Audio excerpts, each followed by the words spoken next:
Hey, there we go. Nice. Okay, so finally, Nobuo Uematsu. Freaking genius.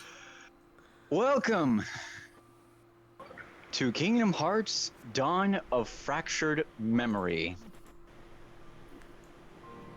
For those who are either just joining in, I don't know, I'm not keeping track of the live stream, but you're noticing that, first off, Carlo's not the one talking.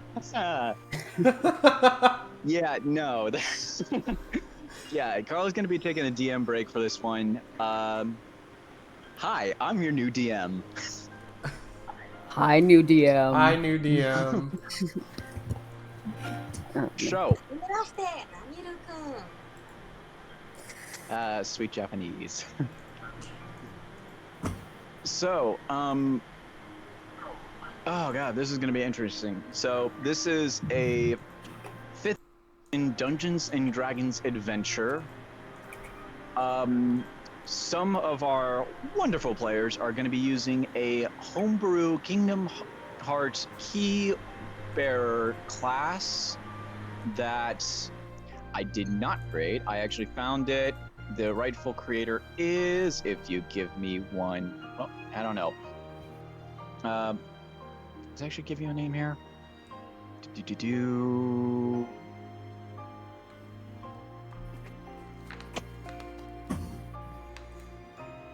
Created by Devious Muffin. So whoever you are, thank you for this wonderful class that our players are going to try out and see what happens. Devious Muffin! We're gonna kick some ass with it. Yeah. Alright. Let's get into a little storytelling. Alright, so this is going to take place after the fall of the most baldest bad guy in history. So,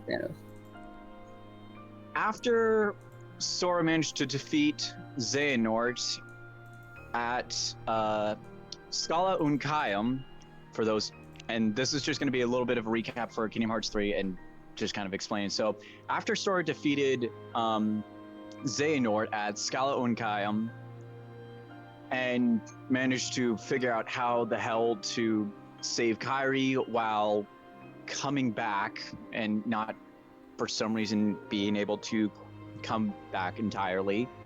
I don't know, I haven't seen all of Kingdom Hearts 3 Remind, give me some slack.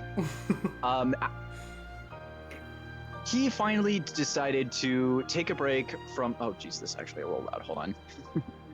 Give me one sec, but Sora actually decided to take a break from being quote unquote the Keyblade's chosen one. So he decided to return to his homeworld of the Destiny Islands and live out the next however long he wants as a regular school kid. And boy, did he have a long conversation with his parents about what happened. Meanwhile, the other keybearers of light, while getting on with the rest of their lives, some of them actually decided to take on apprentices to try and train to be the next generation of the Guardians of Light. Excuse me while I eat ice cream. However, not all of them did. One of the Keyblade wielders that did not decide to take up an apprentice was, in fact, King Mickey. While he was still technically considered the king of Disney, we'll just say for right now, he figured that being a king and trying to still figure out how to keep the Heartless in check was already enough of a responsibility for him. So he decided to just stick with balancing the two, because otherwise having a third responsibility would mean a long conversation with Minnie. The rest of the Keyblade wielders decided to go back to their respective worlds Terra, Ven, and Aqua headed back to the land of departure. Decided to spruce the pace back up a little bit. Roxas, Shion, and Axel, or Lee, whatever the hell you want to call him, decided to head back to Twilight Town, and Riku just kind of did his own thing. And several years have passed, and so far, it seems to be going pretty decent for everyone. There hasn't really been anything that would cause a major tip in the scales of light and darkness. But just because there's no tip in the scales doesn't mean that the darkness is forever gone. That brings us to now. So, let me roll to see who goes first. Uh-oh. Oh god. Perfect. Okay, so we're gonna start off by going to the land of departure. The land of departure was the home for some of the couple of old Keyblade masters who were decided to keep on training the Guardians of Light. Those two masters originally being none other than Ericus and Xehanort before he became evil. Xehanort originally had one apprentice, but after several problems, eventually turned his apprentice over to Ericus, who had two others. Eventually, the land of departure kind of fell after Xehanort rose to the power of darkness, and eventually it was decided to be hidden in secret to not only hide the world itself, but to hide one of the three apprentices. This, in turn, being that it was disguised, it was eventually given a new name, Castle Oblivion.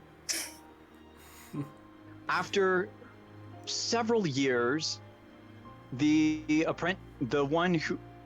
one apprentice who was the person who hid the world eventually brought it back to its former glory, bringing back the apprentice that was hidden and kind of leading the world back to the realm of light.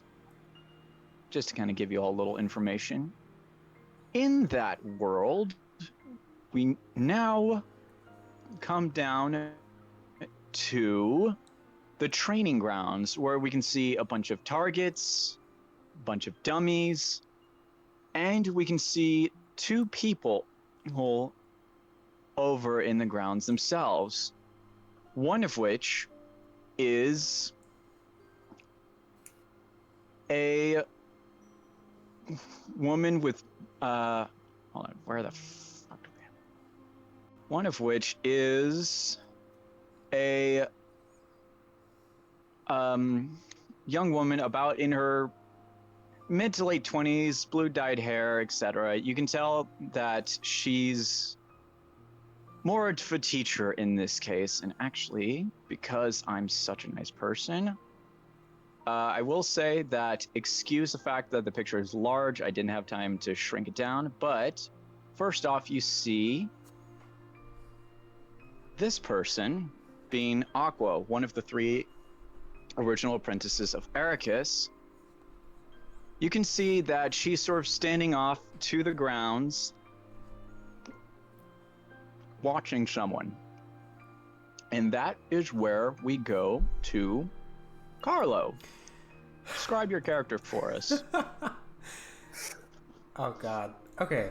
So Isui is sort of this like average height, like 5'4" woman. She's got like this black, maybe like neck length hair, and she's wearing sort of like this blue and white like pantsuit, and she's like got this white undershirt, and she's wearing like sandals on her feet, and she's got sort of like this fair skin, and very, I guess you could say, fierce and determined eyes. So as you're sort of going through the sort of training course, you know that your master Aqua is standing off to the side. You know that she was wanting to come and talk to you about something important, but before she said anything, she said she wanted to test your skills, so she brought you to the training course. Give me a athletics or acrobatics check to see if you can make your see how you do on the course. Oh god, If first he roll. wins. First roll. Alright, I'll make sure I turn advantage off. Alright. Right. Oh damn. Oh, start All right, with so you are just as easily making your way through this. You're hitting all the targets. You're dashing through all the obstacles. You're hitting all the targets, and you can see that Master Aqua is looking at you with. She's definitely happy with what she's seen. So after you kind of make your way through, you can see her like clapping her hands, and she's like, "Very good, Isui. I can see you've been practicing." Oh yes, I've been looking to get better at this sort of thing. After last time was sort of a disaster, shall we say. Yes, it was indeed. I'm glad to see that you've met my expectations before our conversation. Before she kind of gets to say anything, you see someone else. Actually, you see someone else sort of coming to the training grounds, kind of in a bit of a run. Do I have? Oh god damn, I don't. Okay. So you see a kid with short blonde hair, sort of a mix of white and black clothing with a bit of sort of, I'm gonna say a bit of like bronze-ish armor on him. And you can see him sort of walking through. You recognize who this is immediately. You know this is Ven. The two of you have been kind of talking. Two of you have been kind of talking a lot since you came to the land of departure. You know that technically he's not really considered a master since he's a little bit young, and for some reason, Terra and Aqua haven't had him take the mark of mastery yet, but mainly because of the fact that he woke up from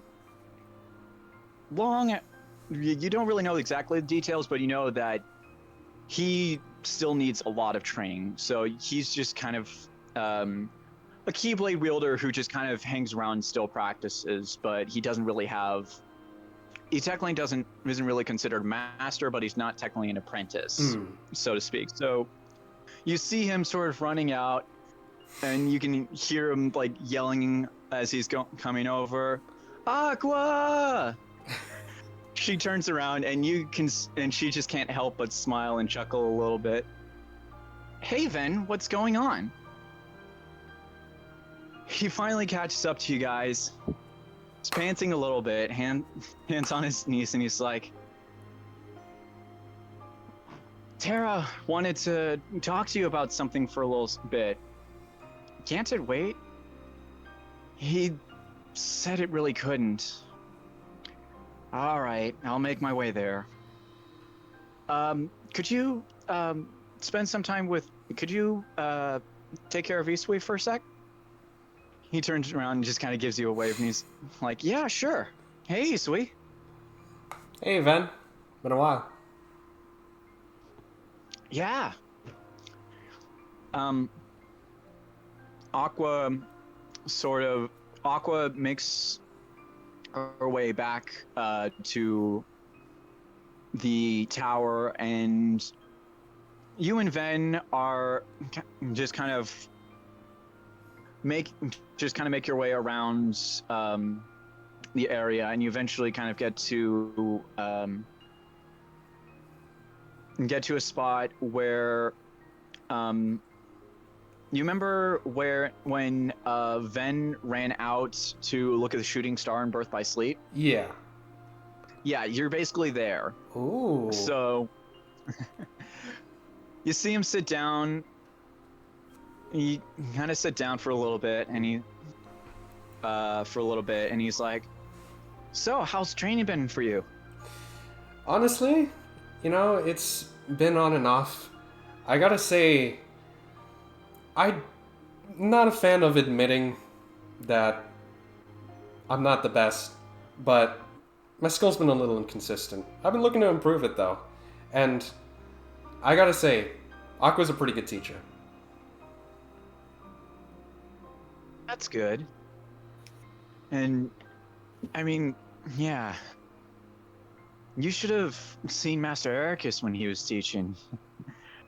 Oh, I heard he was, pretty physically rough, was he?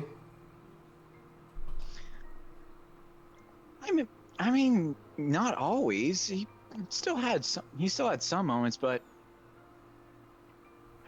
I will say that there were times that I did wish we could take a break in between lessons. Hey, I understand that. That's where Aqua gets that from. Yeah.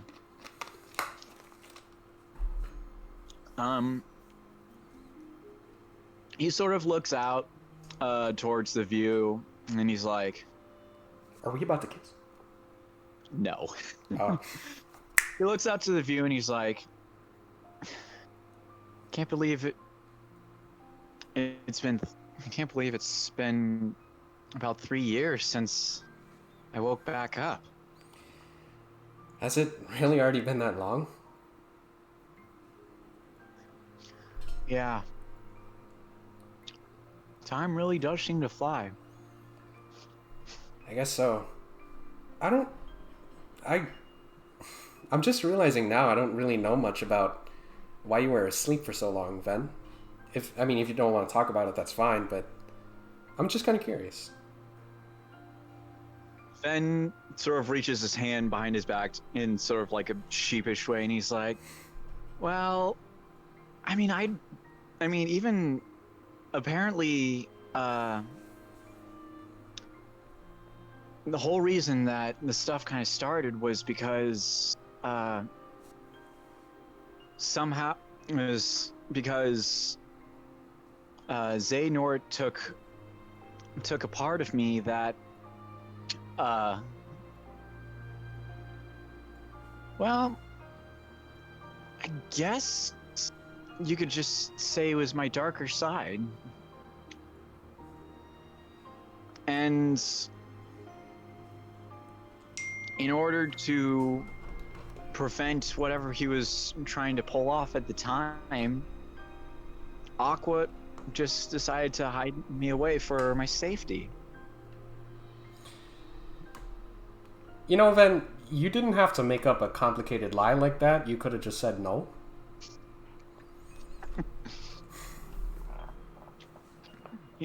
He kind of looks at you and is like, "What? No, come on. No, I'm serious." So, your darker side. Walk me through it one more time.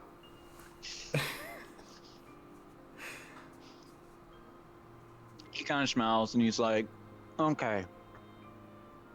So, you know how in every person there's always, and you know how every person's heart has at least a little bit of darkness in them, right? Yeah. Well, Xehanort took that darkness from my heart, and it somehow turned into... Honestly, even to this day, I'm still not sure what to call him. That's weird. I didn't know you could do that. Not without turning to the darkness. How come you never told me this, Ven?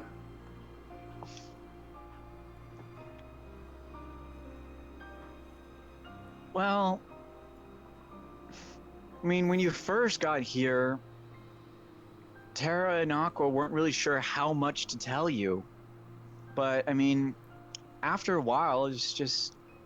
At this point, we're pretty much friends, right?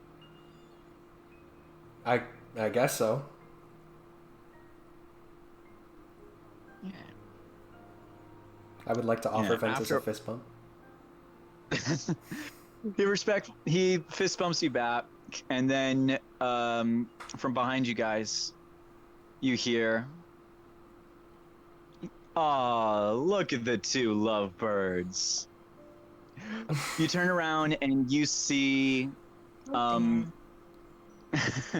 you see two other people. Actually, I have some. I don't know why I did this separately, but the one that talked first off was you. I mean, like I said, you recognize these.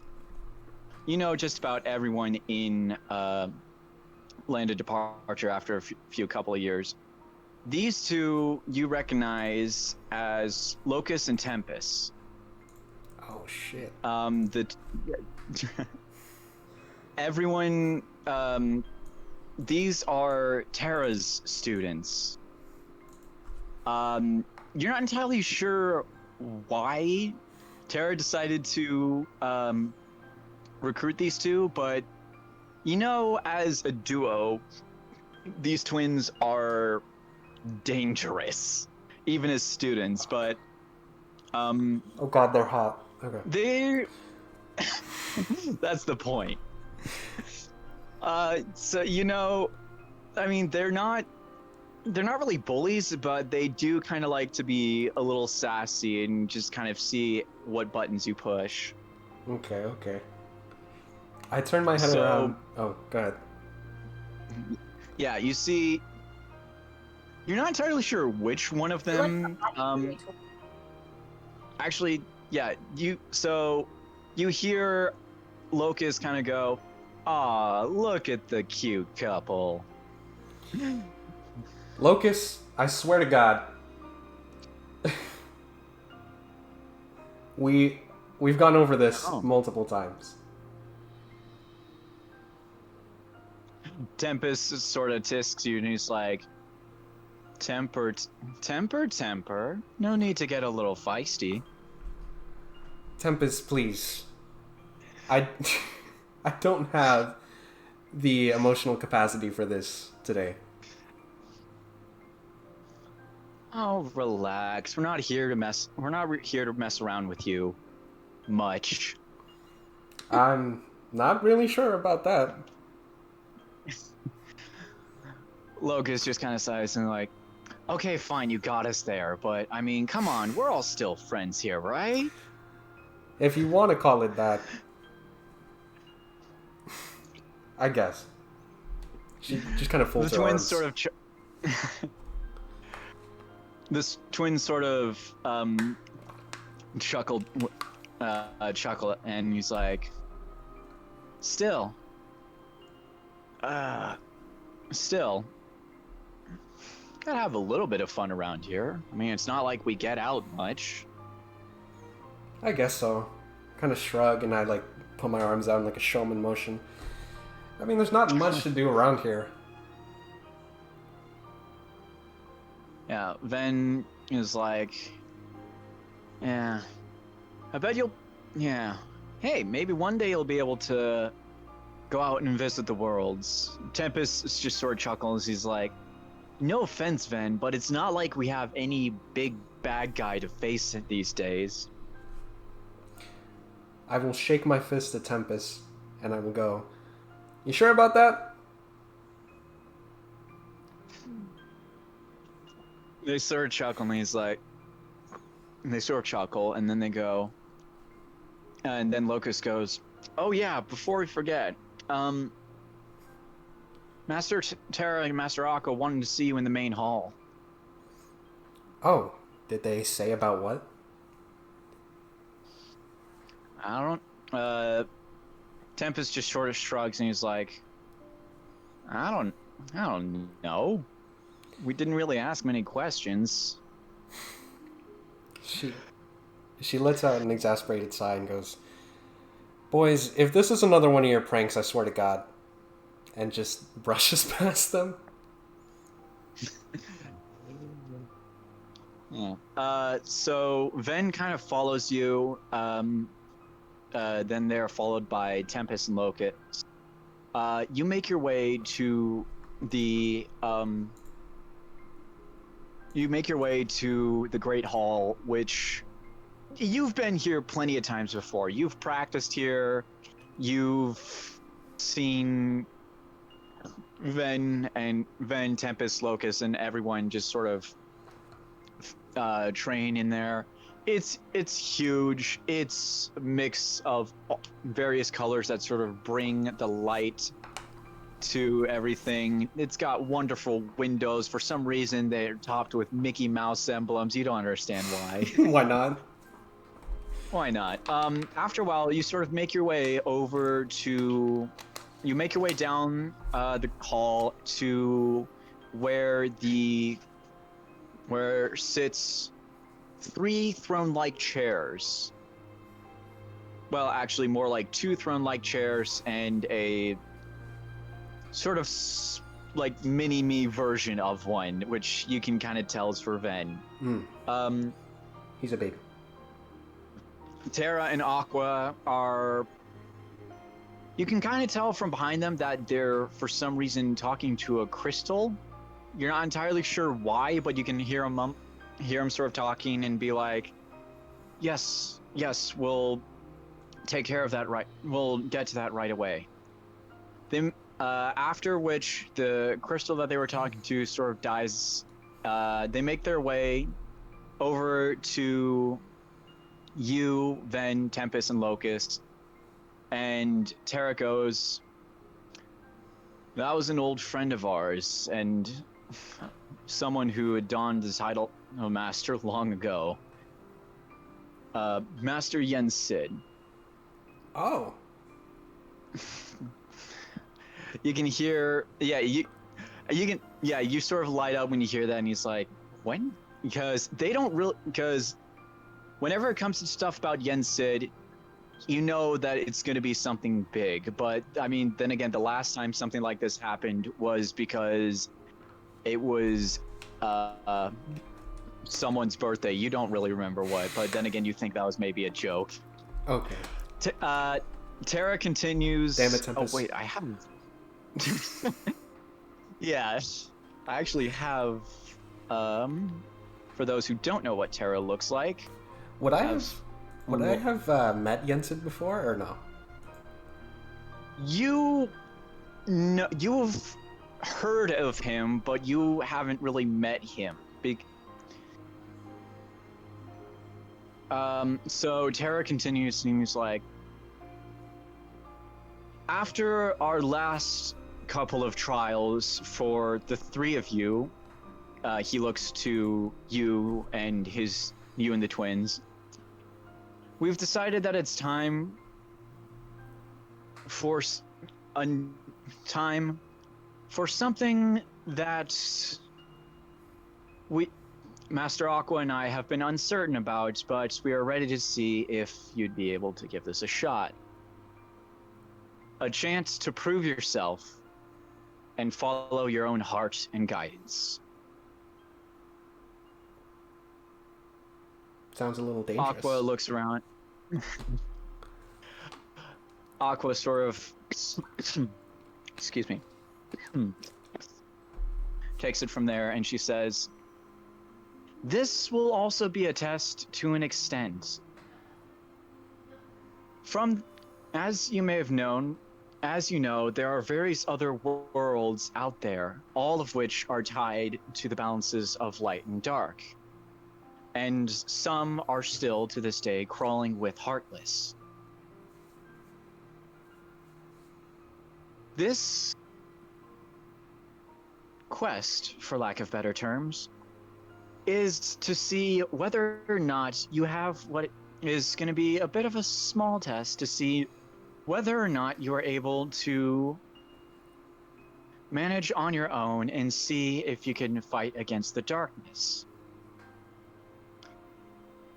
You can see the twins they're not visibly they're not like motionally like super excited, but you can see that their eyes are like lighting up like, oh please be me, oh please be me, oh please be me. At this point, Ven's kind of standing to the side on one of the pillars because I mean, you know, he's not really a student, he's not really an apprentice, he's not really a master, he's kind of the in-between. And he's been through a lot of stuff already, so it's not like he needs to go through more. Yeah. More trauma. Tara, exactly. Tara looks to the three of you and says, after many tests and testing each of the three of you, Master Aqua and I have decided on who shall be the one to take up this challenge. Isui. Huh? Do you feel ready? Do you feel ready to test yourself and see if you can face the darkness? He sort of pauses and like puts a hand on her chest.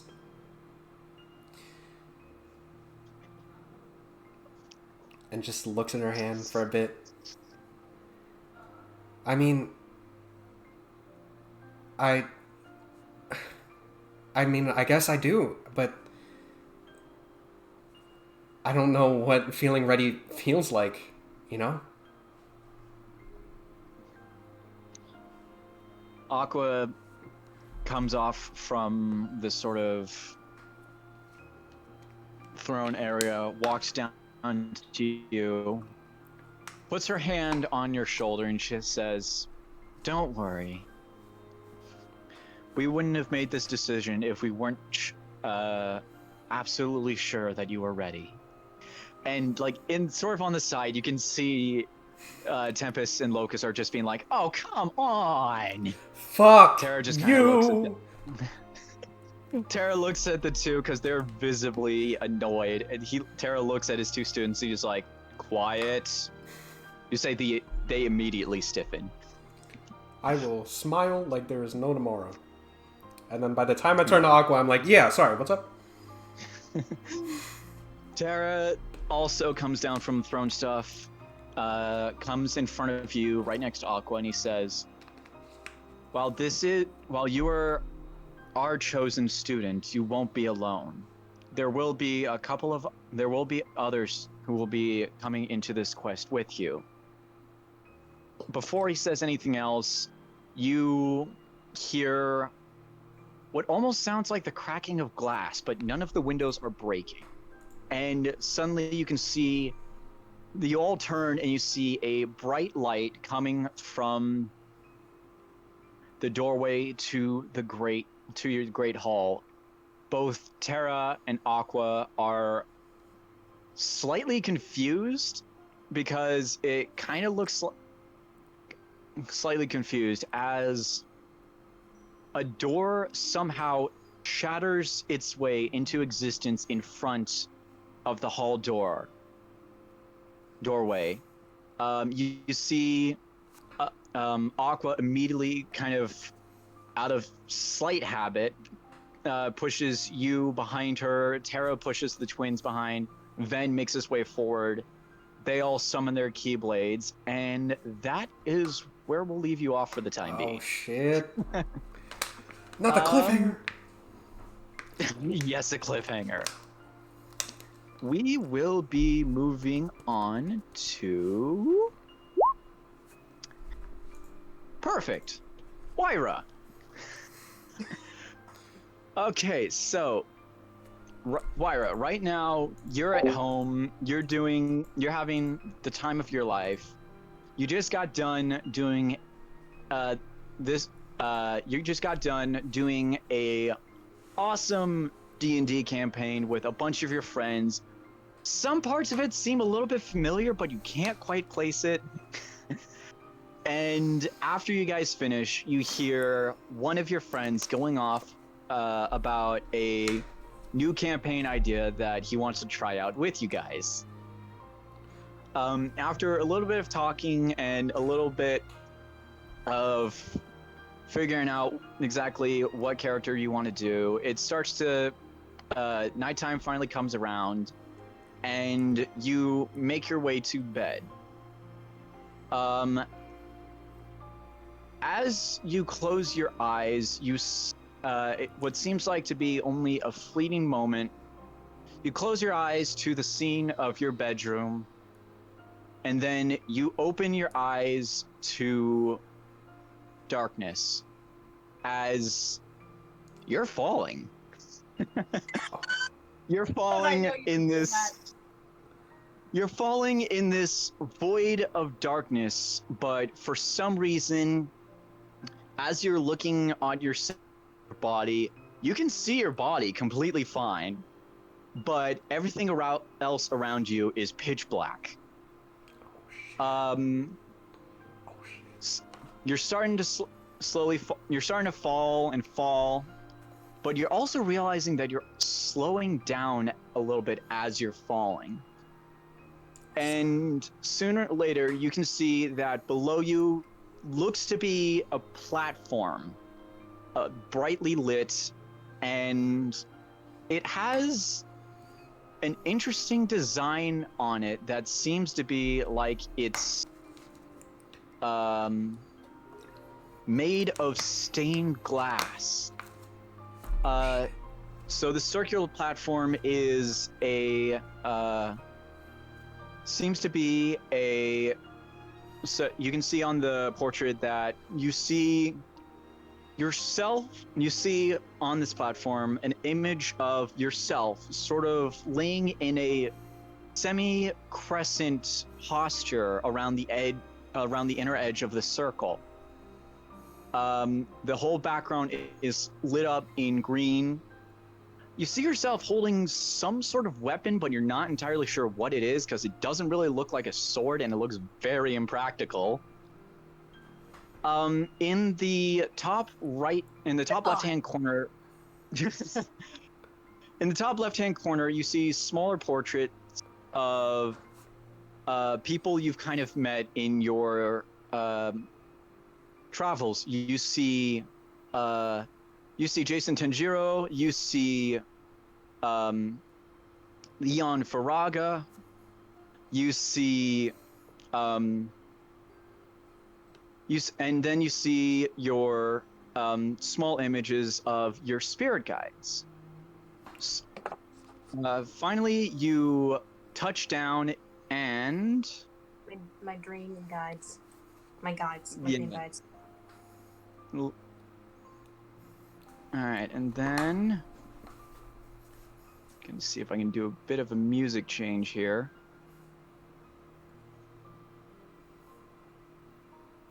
How do I? Okay, let's try this.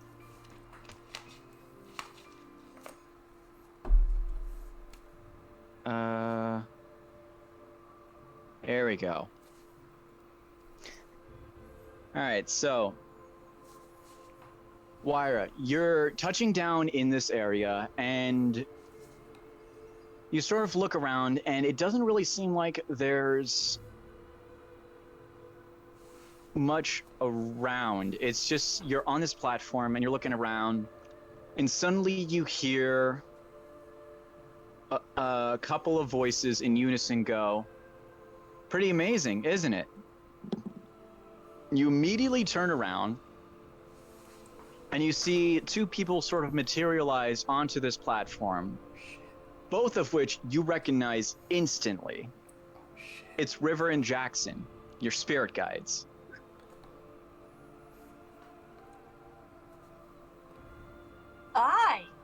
Where have you guys been? Where have you guys been the last two places I've gone? Jackson just kind of chuckles. He's like, "What? You don't remember me?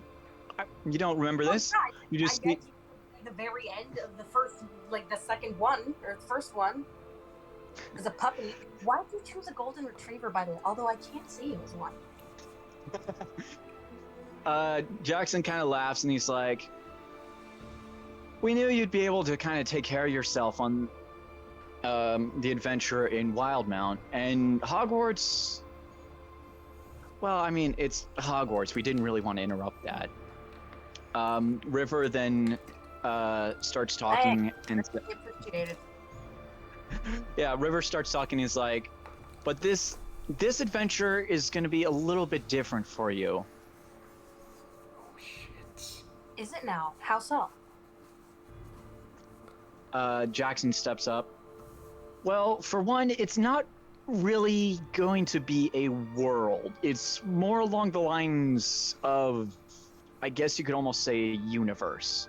River says there's going to be a possibility that you're going to travel to various different worlds without the need of your dream travel powers.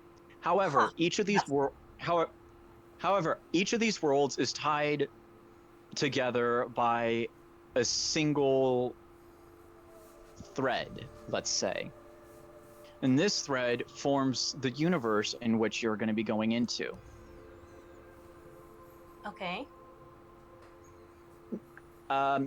There is, and Jackson then goes, there is going to be a bit of a catch, though. What's the catch? River says, unlike the last many times that you've been traveling, most of the abilities that you have gained through those travels are going to be locked-ish. Okay. So that's Trust. Yeah, and then Jackson kind of chuckles and says, "Trust me, if we had it our way, would have let you have the powers. But I mean, some of the higher ups and some of these other guides that help dream travelers have all kind of agreed that at this point, we might need to follow the rules of this universe a little more strictly." River then kind of chimes in. That being said, you will be given new powers and abilities. Hey, it has been a long time since I've had to train with completely new abilities. Might I be enlightened in what exactly these are going to be? Well, first, Jackson kind of says, well, for starters, these abilities aren't going to be entirely new for you. The way that abilities and stuff works in this universe is most of which sort of correlates with representations of the person as well as their heart. So Okay. that being said, it's not like you're going to be given entirely new powers. Some of which this is all going to be a bit similar to you, because these powers are going to fall under the same category as your previous powers, such as your bending. Okay. Well, it's good to have some similar ground to tread on. Exactly. But before we begin, there's not going to necessarily say question, but there's something that we ought to do first. With a snap of their fingers, 3 items appear in front of you: a sword, a shield, and a mage's staff. No, there's freaking things I'm supposed to be sending here. You can tell, as you look at these 3, you can tell for certain that they all have at least one thing in common, and that is the fact that all 3 of them, to some extent, have the Mickey Mouse emblem on them. The sword has it on the hilt, the shield just has it as its main symbol, and for the mage's staff, it's for some reason the symbol is the top of the staff. Wait a minute. What's with this logo? Are we going to that world with the movie with the villains and the Mickey Mouse and everything kind of jumbled together? They kind of chuckle and go, well, you will probably be seeing Mickey, but like we said, it's not really going to be falling around one. It's a little complicated. You'll kind of be able to see. And then, and then Jackson kind of looks to River and he's like, "What were the lines again?" "I don't know. I thought you wrote them down." It's in your pocket, dude. Oh, right. You see River takes out a piece of paper from their pocket and it's like, sorry. The bosses wanted us to say this because it kind of correlates with the universe that you're going into. Because what have you heard about the bosses? True, but last time we almost got in trouble, and if you remember the thing with Howler, that partly was... Yeah. Okay, to be fair, that was Jason's guide's fault, but we're not going to say anything. You mean him forgetting? Or splitting to two people? Well, I mean, there is that, yes. That actually is entirely their fault. Moving on. River takes out the piece of paper, unfolds it, and he says, "Power sleeps within you. If you give it form, it will give you strength. Choose well." Jackson just kind of looks at it and he's like, "That's it?" Okay. Here's the main deal. None of these are actually going to be weapons, but they're sort of a symbolization of combat characteristics. You can choose one to... Oh, God, what is the word that Colin came up with? What, you mean enhance? Yeah, that one. You can choose one of which to enhance, but in turn, you gotta give up one of the other ones. The choice is up to you. Well...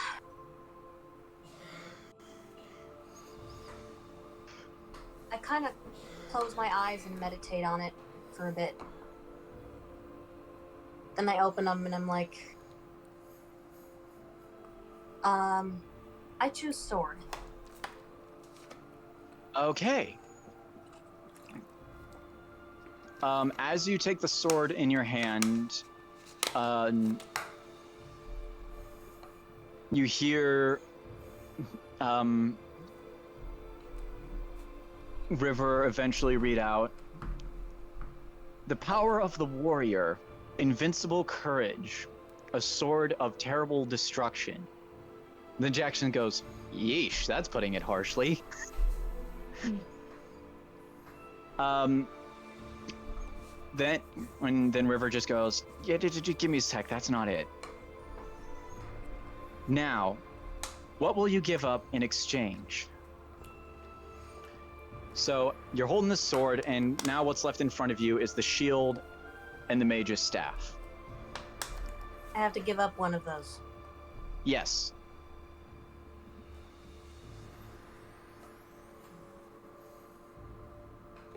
I choose to give up... Could you get... Hey, babe. Avery. Hold on. I choose to give up the shield.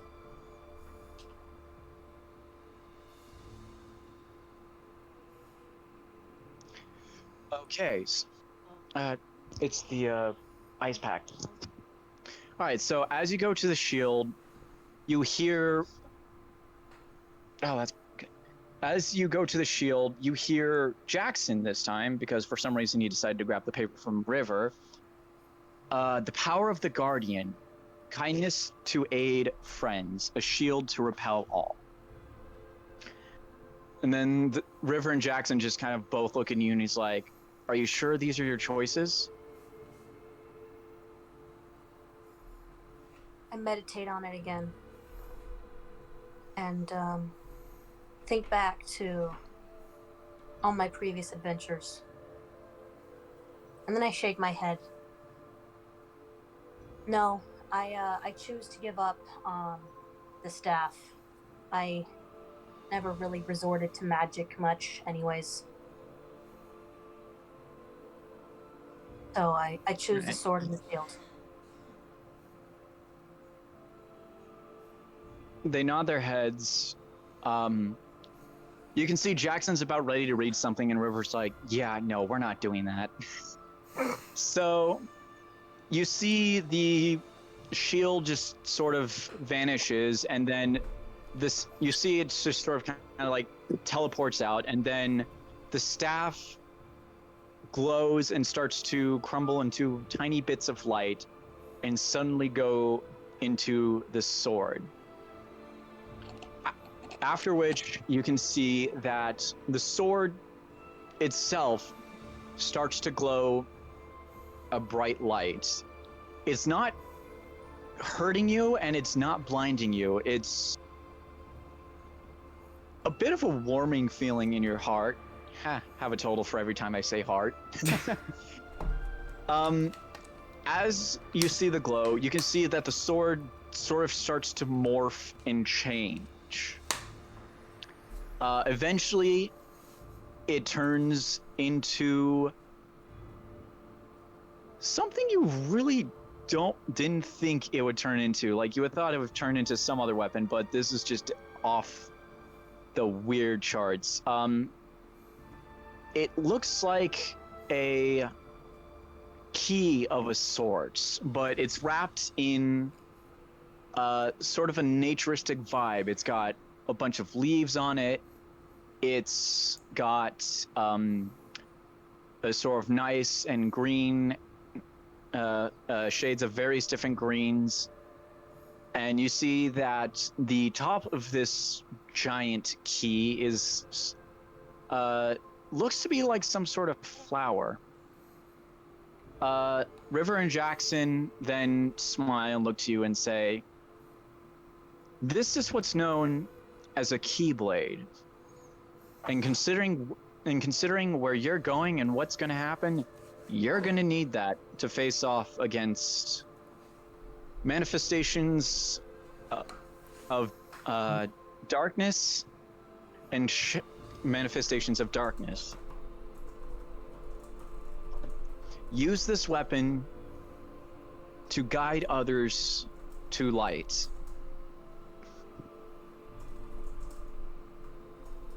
Well, I'll certainly do my best.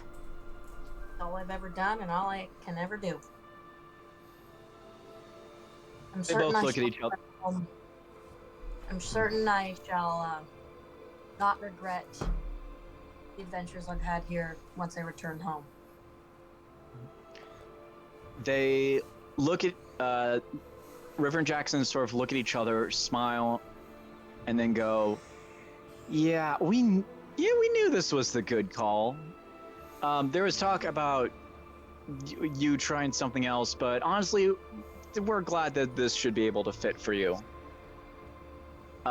River then kind of goes, "Now, just because you're given this new power and your old ones are locked away for this mission, doesn't mean that you can. Doesn't mean that your old powers are going to be locked away for good. If you ever do want to try and get your old powers back, you can try your best to sort of meditate, concentrate, and your old powers will slowly come to you. Now, it's not going to come all at once because, well, it's just going to be hard to kind of balance it all out. So if you do want to try and get your old powers back, it's going to have to be a bit of a slow progression, but we insist you try this out for at least a little bit." If the higher-ups would like me to try out these new powers, then I certainly will. In the case that I ever feel that I need my old powers, I will certainly try and meditate them back. However, I am most likely going to be using the powers that I have on hand. Since that is what I've had to do before, is just make do with the powers that I have in the world at that time.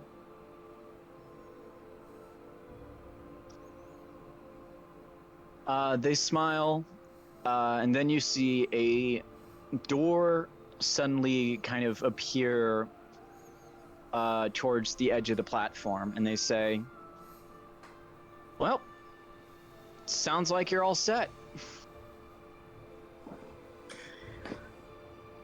Well, I guess I'll be on my way. And, guys, thanks for coming back. I missed you. No problem, Crystalina. You know, you can just Um, call me Lyra. It feels really weird when you two, of all people, call me Crystalina. They sort of shrug and they're like, Not like yeah, anyone fair else. enough.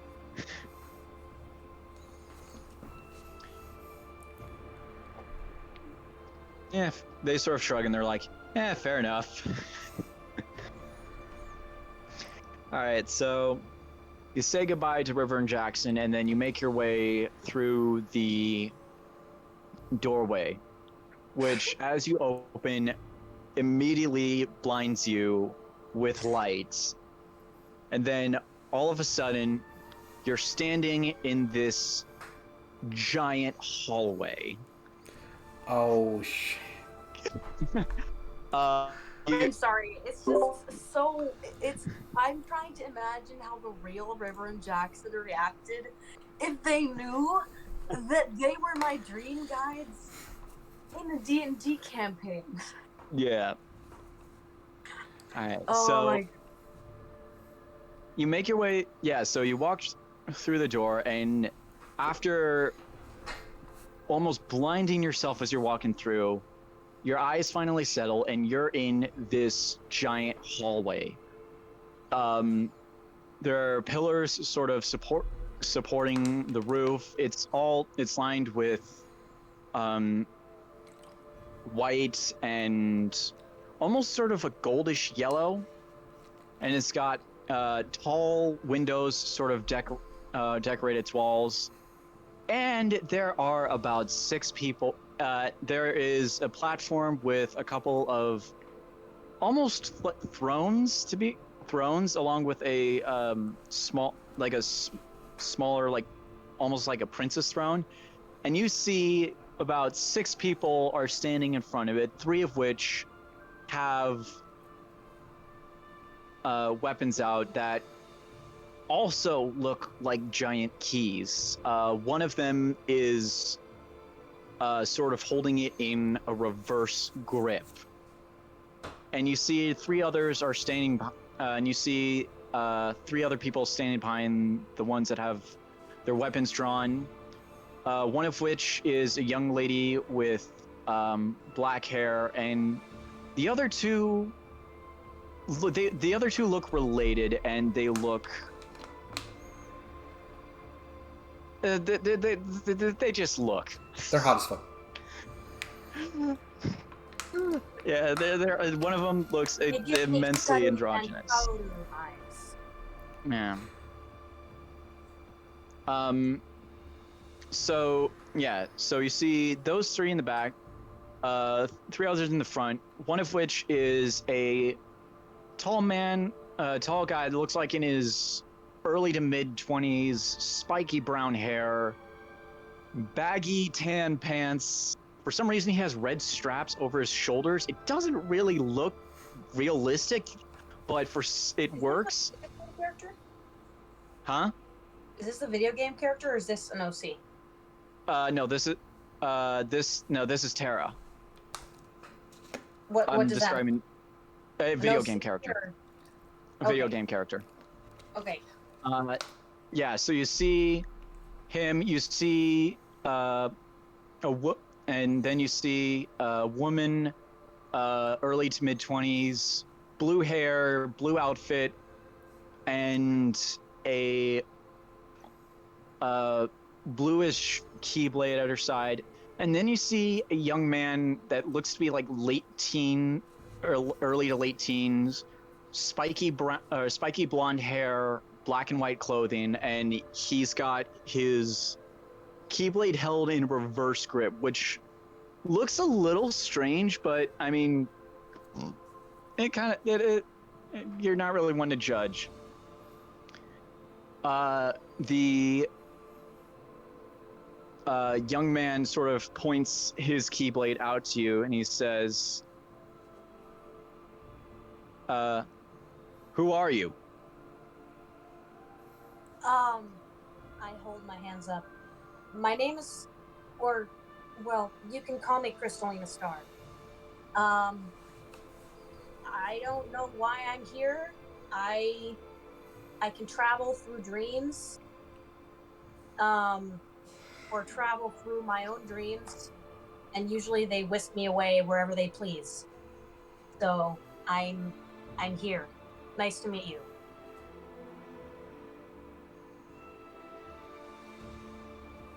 You see that the man is still a little skittish, but the woman is just like, Tara, relax. It doesn't look like she's a threat. Thanks. He lowers his keyblade. You watch as it disappears. Oh yeah, do you still have your keyblade out right now, Huayra, or did you dismiss it at that point? Since I just got there, I probably still have it out. Okay, so I'm about to put it away because I'm not just going to keep it out the whole time. so after you sort of kind of walk out, hands raised, kind of explain yourself, you realize you have a giant key in your hand, and you're like, oh yeah. And as you're thinking, I should probably put this away, it suddenly glows in a flash and sort of dissipates. Huh. So it does what I And- think I do.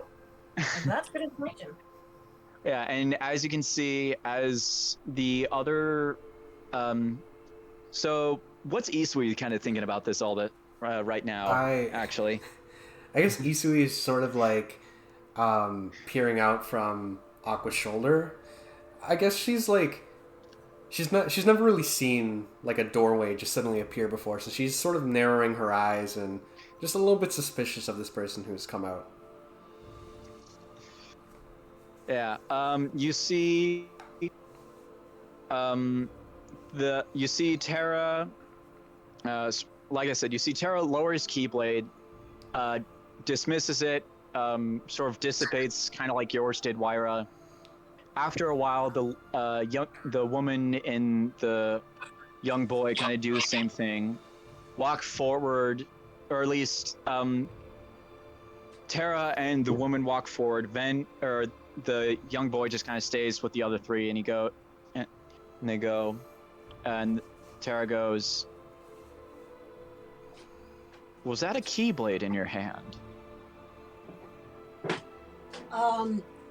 Well, seeing as it is a blade and it has a key, I guess so. Isui face palms. I'm assuming it is. Why? I'm sorry. The young woman. No, I just told you that. The young woman just kind of looks at you and he's like, well, it's, to put it bluntly, we've never, well, it's just a bit of a start because we didn't think there was many other people who who were able to wield the Keyblade and be willing to come here. Well, first of all, I didn't choose to come here, so I don't know if it still counts that I was willing to. But I'm here now, so. You see the blonde boy kind of go, "You're not Lee's apprentice, are you?" No, I don't know who that is. The woman kind of looks to the boy and he's like, this I mentioned like 5 minutes ago. yeah. And I'm an alien. You see the young woman kind of look to the boy and she's like, then we both know what would happen if she was Lee's apprentice. What would happen if I was Lee's apprentice? Don't ask. he's a bit of the woman kind of looks to you and he's like, he's a bit of the fiery sort. Literally. Okay. That's fine. I've met those people before. She kind of chuckles and she goes, "My name's Aqua." Hi, Aqua. Nice to meet you. Yeah. As I earlier said, you can call me Crystalina Star. After sort of kind of hearing your name and kind of letting it process, you see Aqua and Terra look at each other and like, you think this is it? You think she's that? I mean, it's possible. Master Yen Sid is not always so literal. Aqua kind of looks to you and goes... Confusion. Aqua kind of looks to you and he's like, This is probably very, very... I understand that this is a little confusing. I think it's time... But we can take you to someone who will probably be able to explain this whole situation a lot better than us. Well, okay. Thank you. I am quite confused right now. But I'm used to being confused, so... Can I sort of, like, approach behind Aqua and just, like, clear my throat?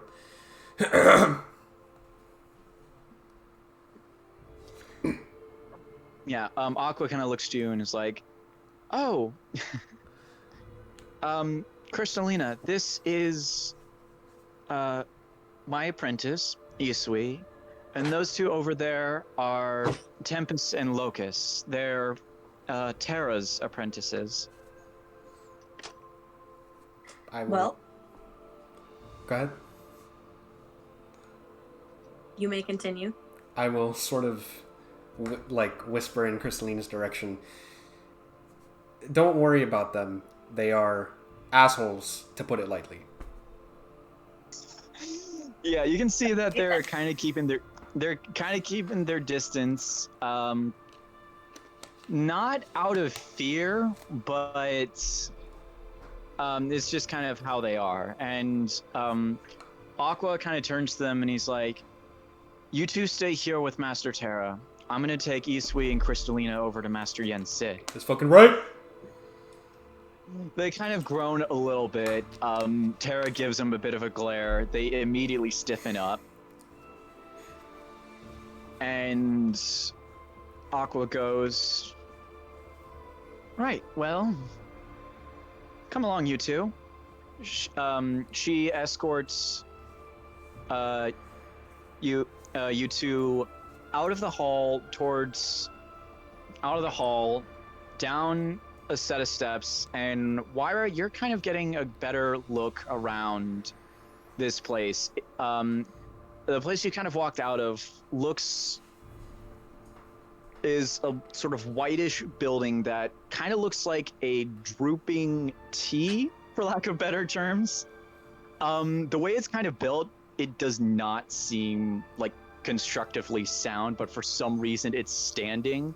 As you see, there's sort of one pillar in the middle that you just came out of, and then to the sides there are there's like a bit of like smaller structures that are all somehow tied together on the top that sort of kind of group down a little bit. The surroundings around the building are basically almost like a bunch of mountains that are hanging around in the sky.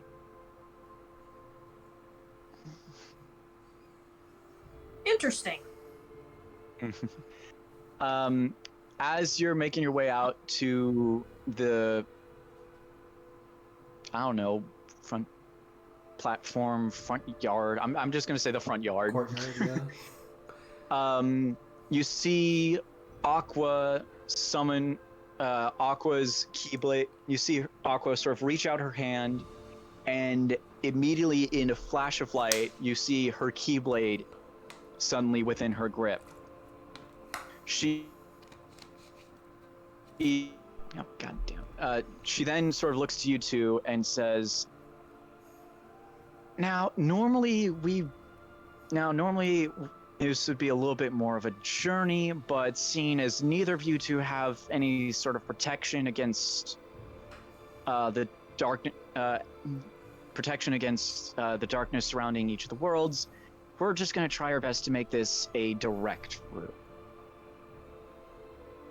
All right. Okay. She swirls her Keyblade around a little bit, points it in front of her, and from its tip, you can see sort of balls of light starting to accumulate at the tip until all of a sudden a bullet of light shoots out to a certain spot, and then all of a sudden a sort of egg-like portal appears in front of you. Aqua dispels her Keyblade, looks to you two, and she's like, "Well, come on.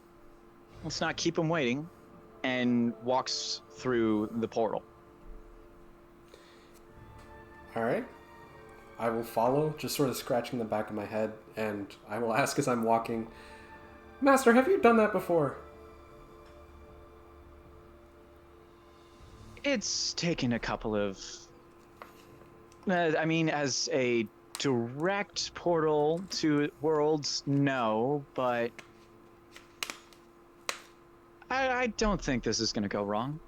You don't think? Master. Oh, I got... Trying to summon portals isn't as easy as turning a page, Isui. It takes, like anything else, practice, dedication, and lots of trial and error.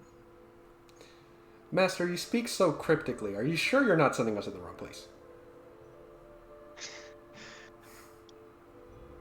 Well, we're either going to Yen Sid's or we're somehow going to Donald's boathouse. Hopefully not the boathouse, because that is... We're moving on. Okay. You don't live life by not taking chances. And I step into the portal. Alright. Wyra, do you follow? Yes. Can I actually... I just arrived into a foreign dimension. I'm not going to be alone. Can I... Okay. As we're in the courtyard, are Tempest and Locust there, or are they staying behind? Yeah, no, you don't see them anywhere in the courtyard or at the stairs. You can probably tell that, you see Ven, he's just kind of sort of waving off, the nice guy that he is, but you can probably assume that the twins are getting chewed out by Terra. Good. Alright. That said, we are moving on to... Perfect. With that said, we're going to move on to another location. This will sudden fade out from that into a void, into yet another void of darkness, but this one's a little different. Sort of in this void, you can see that there are what seems to look similar to like a cosmos, but it's sort of cartoony and blocky, not entirely there. You can see few distant worlds are sort of swirling around it. And you see the oddest, blockiest looking ship sort of flying around. In this ship, we see 3 people.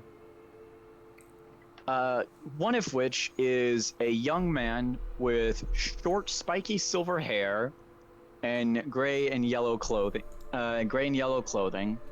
The other is a young, blonde-haired woman in a white dress, and someone else. Angel. Yo. I Hey, can see you grinning. Describe your character, please. um, well, I would love to. Okay, so Ken, our boy Ken, he's just your average cool-looking dude. He has short, spiky, um, dark blue hair, like really like to the point where like you can't even see. It looks black in normal like lighting, but like if you were to put him in front of a sunlight, you can see that there's some blue in there.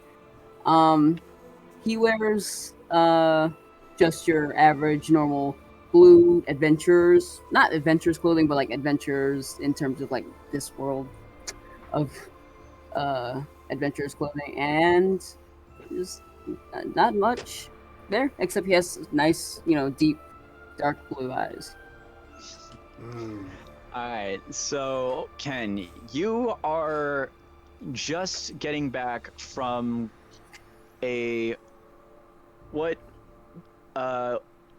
Master originally said was a bit of a training mission over in Twilight Town, but in all practicality, it was just basically an excuse for you to spar against Axel and Roxas. Because along with that, you know that your master Riku and Namine still, or Namine isn't a, Namine isn't a Keyblade master. She's just, she's not a Keyblade master, but it's that for some reason Riku just kind of still keeps her around.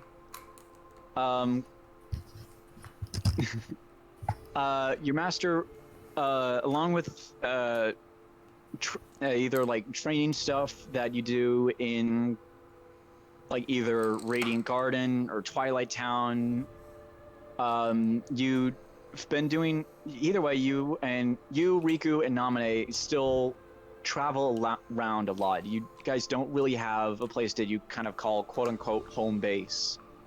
I mean, you guys have spent time in, like, say, Land of Departure, where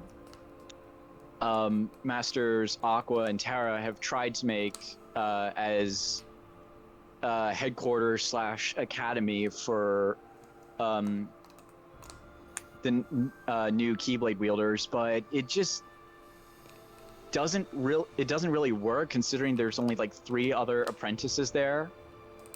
And it's just the fact that you, Riku, and Namine have been traveling around just kind of really makes it hard to figure things out. But either way, you have spent, so after a bit of traveling around, like I said, this last thing you were on was supposedly to be a training mission with Axel and Roxas. Give me, let's see, what do I want to make you roll this time? Because I am going to make you roll something here. It continues to begin. Let it be a perception check, please. Please don't let it be a perception Let it be a check. perception No, check. not this time. Thank I will Jesus. also Oh, man. have you either roll acrobatics or athletics, which of your choice. Ooh. I'm gonna go with well, they're both the same. Okay, so It doesn't matter. okay, yeah, then I'll just go with athletics. All right. All right. Hell yeah. Oh, god damn you. It's the same one. Yeah, it's the same one as Carl. Okay, so you were actually doing pretty good yourself. Axel was flying with all of his fiery might. He was starting to throw his freaking giant fire discs at you, as well as whack you with his Keyblade. Roxas, you actually got to the point where Roxas decided to spar with you while using 2 Keyblades, when before you've only gone up against it with 1. You were holding your own pretty good. And as you're flying now out of the out of Twilight Town and out of that reach, you Riku kind of turns to you and he's like, that was some pretty good fighting over there, Ken. Thank you very much, Master Riku. Yeah. Nah. With any luck, you'll be just as good as we were back in the old days. Naminé just kind of looks at him and goes, you can tell that Riku's sort of, both you and Naminé can kind of tell that Riku's a little bit tired, because not only has he been training you, but because you also know that he's been doing some stuff on his own where he'd go out into some of the other worlds and see what's going on, occasionally teaming up with King Mickey. Naminé sort of looks to him and he's like, Riku, you ought to get some rest. You've been working non-stop for almost a few weeks now. Maybe it's time to head back and see what Sora's up to. He sort of chuckles and he goes, yeah, maybe. But we got one last thing to do first. Are you sure you can, maintain it? Like, maintain all of this pressure that you've been putting on yourself? I've been through worse. And besides, for this next thing, you're probably going to be doing more. This is going to be a bit more for you than it is for me. Huh? You see him typing on the keypad on the gummy ship. You feel it sort of eventually kind of making a few twists and turns, trying to avoid all of the floating whatever is out there, along with all of the space heartless out there. He turns to you and he's like, that training mission we were doing in Twilight Town with Axel and Roxas? Yeah. Let's say that was more of an initiation test. Are you sure I did that well? Yeah, it was really, really tough. Well, Axel, he was a breeze, of course. But, Roxas, he was a challenge. Both of them had a lot to fight for, which reflects into their fighting style. This, with any luck, is going to be simple, but you're still going to have to do a bit of fighting.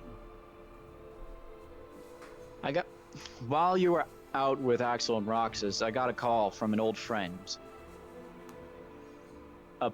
Apparently, he wanted to test some of the next generation of Keyblade wielders that the rest of us have been working with. Oh. Oh. And after all this stuff that we've been going through, I think it's about time to put your hat in the ring. But I don't know if I'm ready. I don't. What if I mess up? Riku kind of chuckles and he goes, we've all messed up, kid, in some level or not. And considering what you've gone through, well, I won't say this. Every mistake often leads to something that we learn a lot later on. And if you follow your heart, and if you continue on the path of light, you're sure you'll be going a lot better than what I did. Naminé sort of looks at him and he's like, Riku, you didn't have much of a choice back then either. True. But still was a mistake I made.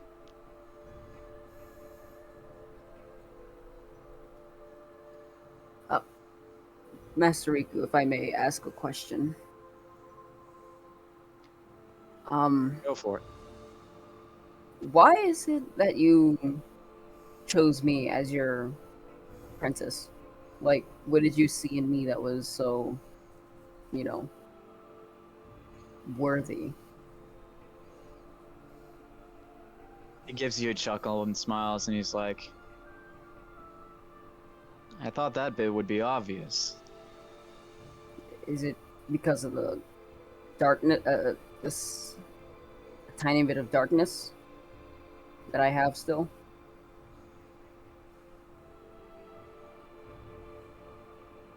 Exactly. He turns to you. He goes, like me, you end up getting touched by the darkness. And, well, unlike me, you managed to find a way out on your own.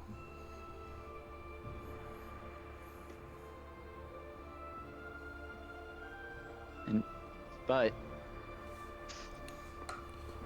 as sort of the old thing goes, everyone has a little bit of darkness inside their hearts. You, me, heck, even Sora does. Even Master Sora? He chuckles and he chuckles a bit at the idea. Chuckles a bit. He's like, the only. If anything, he's the master of dumbheadedness, but.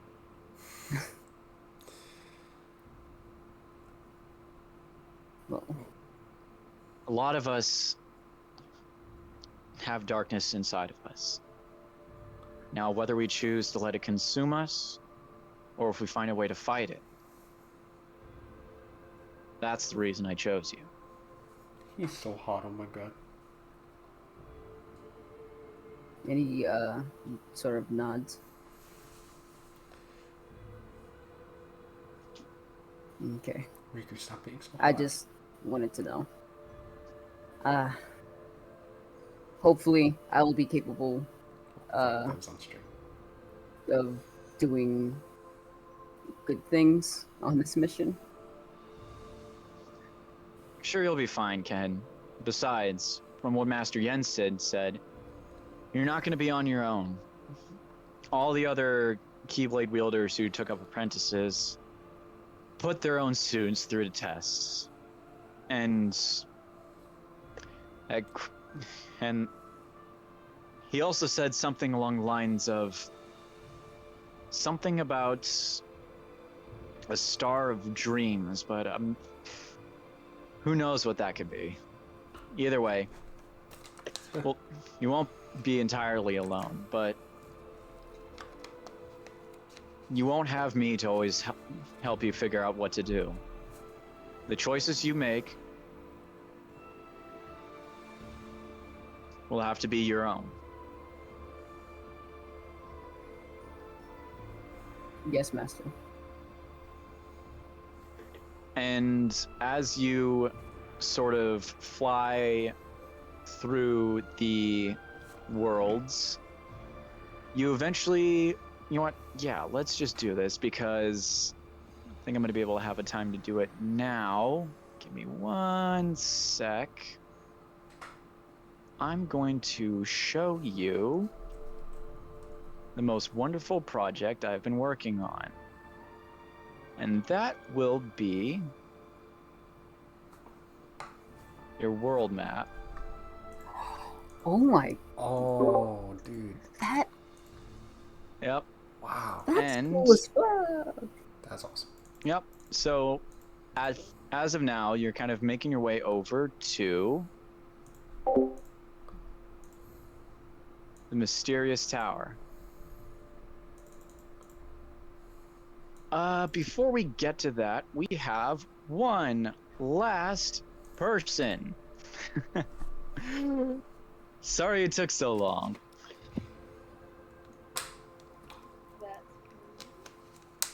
Alright, so So now that we have the wonderful blockiest gummy ship with Riku, Namine, and Ken flying over to the mysterious tower, we now move our sights to a different location, which, because I'm me, also has some music. Oh.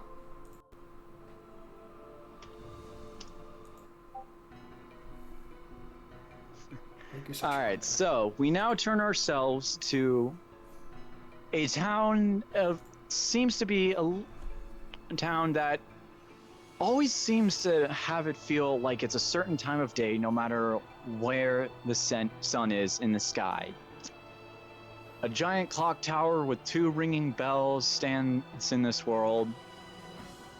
For we are in none other than Twilight Town.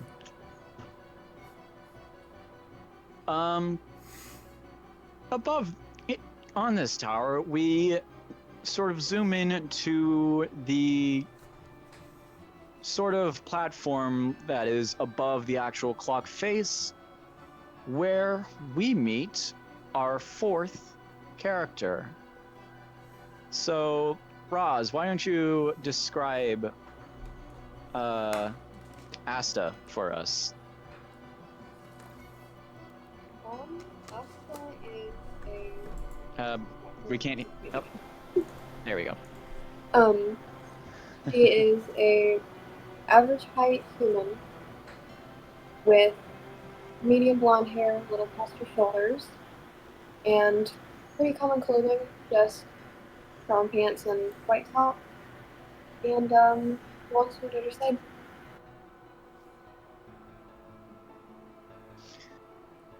So, Asta, you are currently just kind of casually relaxing on top of the clock tower in Twilight Town as, I mean, it's the sun's sort of setting and it's just kind of one of those things to do at this time, as a lot of people have said that the sunset is always best seen at the clock tower. So you're just kind of sitting up there, and suddenly you hear a voice behind you go, "A beautiful sight, isn't it?" You turn around, and you see a young man, sort of, I'm gonna say mid-20s, long. He's got semi-spiky blue hair with long, that is also a little bit long. Hold on, let me see if I can actually pull up an image of this Tell me it's Isa. wonderfully terrifying man. Tell me it's Isa. He's wearing it looks to be a black zip-up hoodie that has sort of striped camo, or not striped camo, but sort of grayed out camo on the sides. And he's got a scar in the shape of an X that sort of meets above the bridge of his nose. You've talked to this particular person a couple of times throughout your stay in Twilight Town, and you recognize this man as Isa. Let me see if I can pull. Oh, god damn you. Give me one sec. I just need to get this to work. Yes, I brought Isa into this. As you should, King. There we go. I have...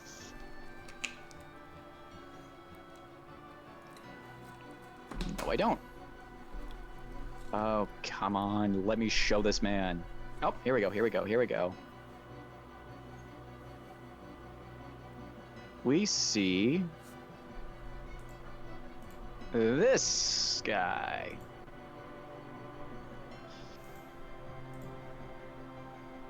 So you see So, like I said, Asta, you've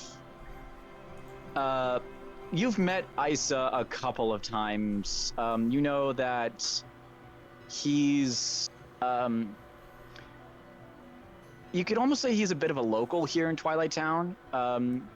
You know that he's friends with a couple of people that are the wielders of what looks to be a giant keys. You never really kind of, I mean, you know what Keyblade wielders are, but it's just for some reason you never really understood why it was a key. It's just like it just looks like a giant thing you stick in a door. But as far as Isa goes, he sort of kind of walks up, kind of sits next to you, and offers you an ice cream bar. Alright, I guess I'll take it. You come to enjoy the sunset Yeah. as well? Isa kind of takes out one of his own and bites into it, and he's like, "Oh, a lot of people out here do." It's just a wonderful spot to just kind of look out and see this world for what it really is.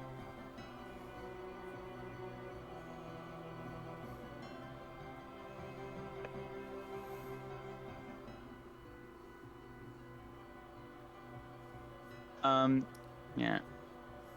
And then, sorry. And Asta, as you're, biting into this ice cream bar that, Isa gave you, you notice that it's sweet, but it's also salty, which you wouldn't necessarily expect in ice cream, but for some reason the flavors actually work pretty well. I mean, ice cream is made of salt. That's true.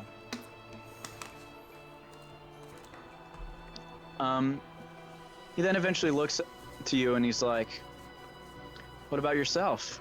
I don't think you come up here that often, do you?" Felt like doing something different. Nice to get different sights once in a while. Yeah, that's definitely for sure.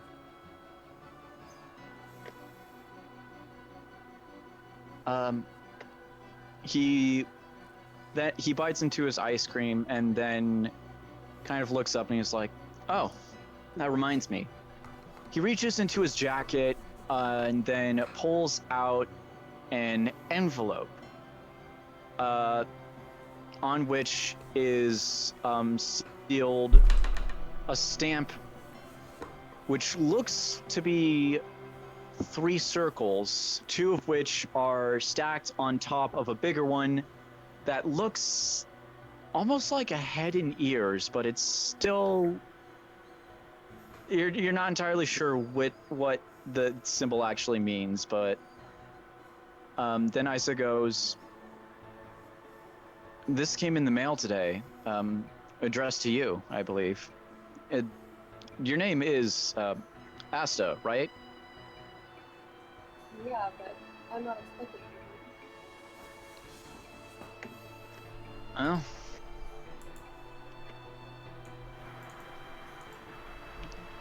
Either way, I'd suggest you should probably open it up. I'd probably open it up if I know what it I guess is. I'll take a look at it. You take the envelope, you open it up, and it's a sort of smallish letter that says, I don't have a handout for this, but it says, "To Asta Desmond, we humbly request that you come to the mysterious tower for a job. This job will require you to be eventually accompanied by several Keyblade wielders, and ensuring that they don't get into trouble, destruction, or if eventually possible, death. Signed, Oh, Jens Sid.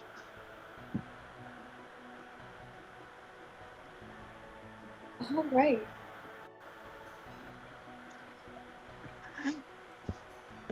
I guess I'll pause as I read it. And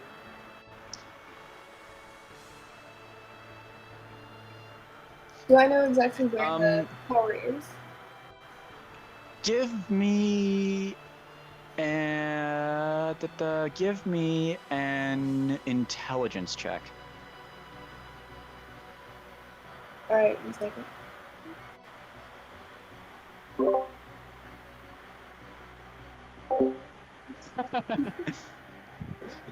Just straight intelligence? Yeah. Oh, wow, perfect. So you know so you've heard some of you've heard some people kind of talk about it when you walked around Twilight Town. It's technically not in this world, but there have been stories of how someone was able to get there by means of a magical train, but you're not entirely sure how that works.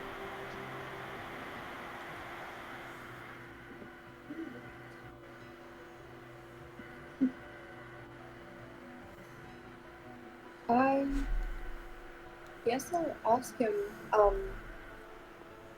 do you have any idea about what's going on here? Sorry, could you say that again? I'll just ask him, do you have any idea what's going on here with this letter? Isa kind of shrugs and he's like, don't really know.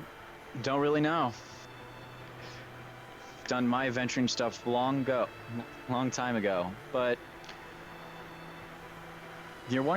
but I do know that when you grabbed the mail, it was over by the train station, so maybe make your way there. Guess so.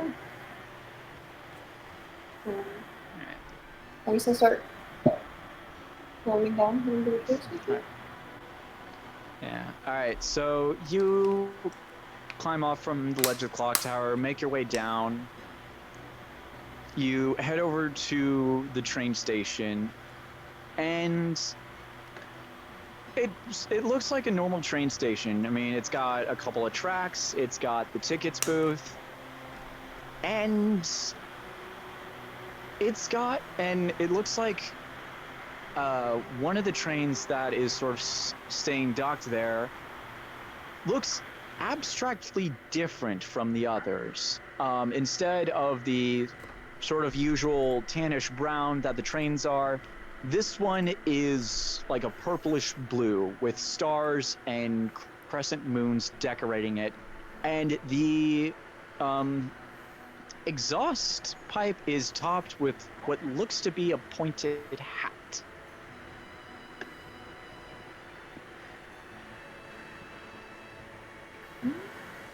Do I see anyone around that I can ask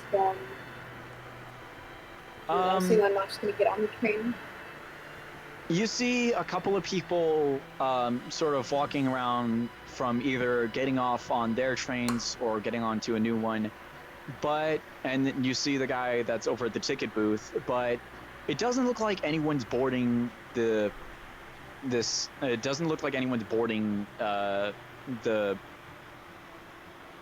abstractly decorated one, for lack of better terms. I guess I'll walk up to the person at the ticket booth and ask, which train should I be boarding with this tower?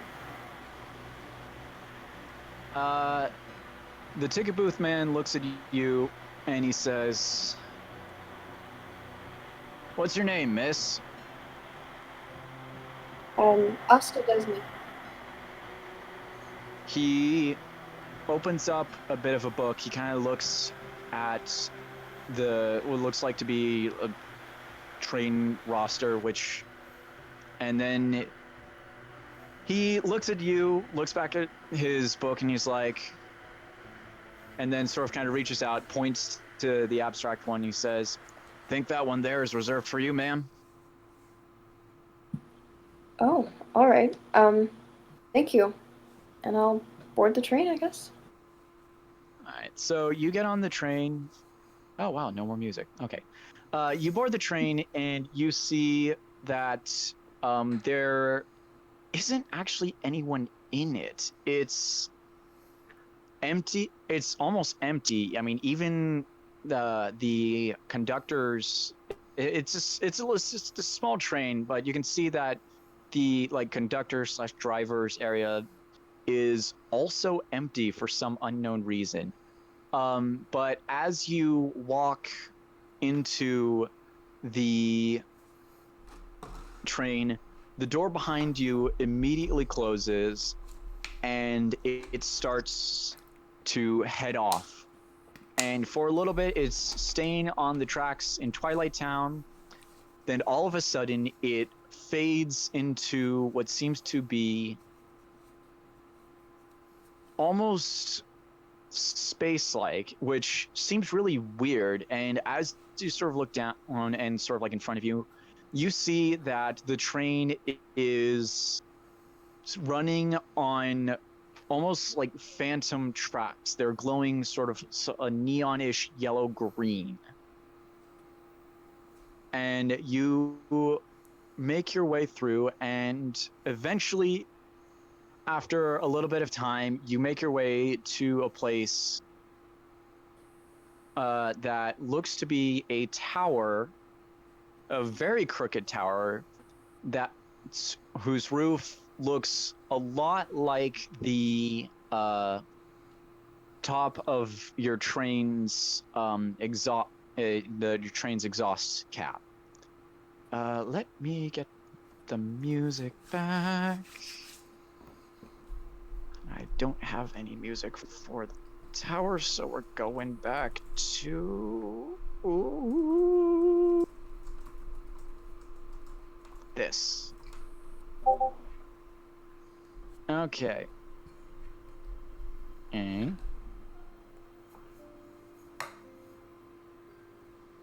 Okay, so moving back to Crystalina and Isui, you walk through your portal, and much to Aqua's satisfaction, you are not in Donald's boathouse. Oh, thank God. You are in a open forest-ish area. Trees are sort of growing around you, and ahead is a crooked stone tower topped with a magician's hat. And Aqua looks to you around, and he's like, "Well, that worked out. See, there wasn't anything to worry about." I feel like there was plenty to worry about. And with any luck, the others should be arriving. Ah, yes, here they come. And you guys turn around behind you as you see a train immediately starts to make it stop right at the edge. The door opens, and you see a blonde-haired woman walk out.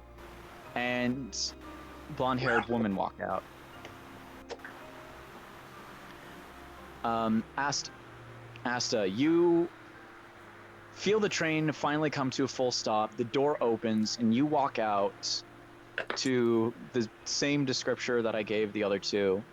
And you see in front of you there are three other people. Three other young women, actually.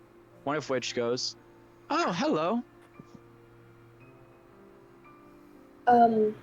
Hello. Are any of you Yensid? She chuckles. She smiles and is like, no, my name's Aqua, and this here is Isui and Crystalina. Oh, my name's Yensid is the magician who lives in this tower.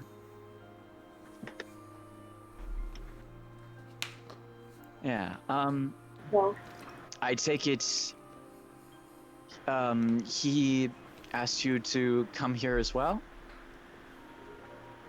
yeah. Though I'm not completely sure what I'm doing here.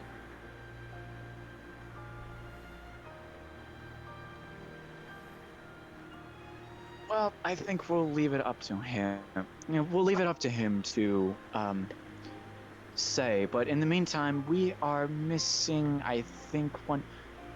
Oh yes, here they come, and all of you see the blockiest ship ever to be built start to come out from the sky and sort of land. Not like sort of like next to, but also in front of the train as two young men start to walk out.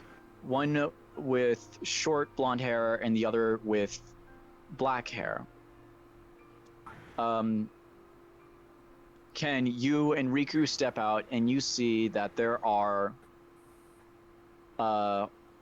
some other people that have arrived. See that some others have arrived. And Riku, you've met at least two of them. You know Master Aqua. You've maybe brushed into Isui once or twice. The other two you do not recognize at all.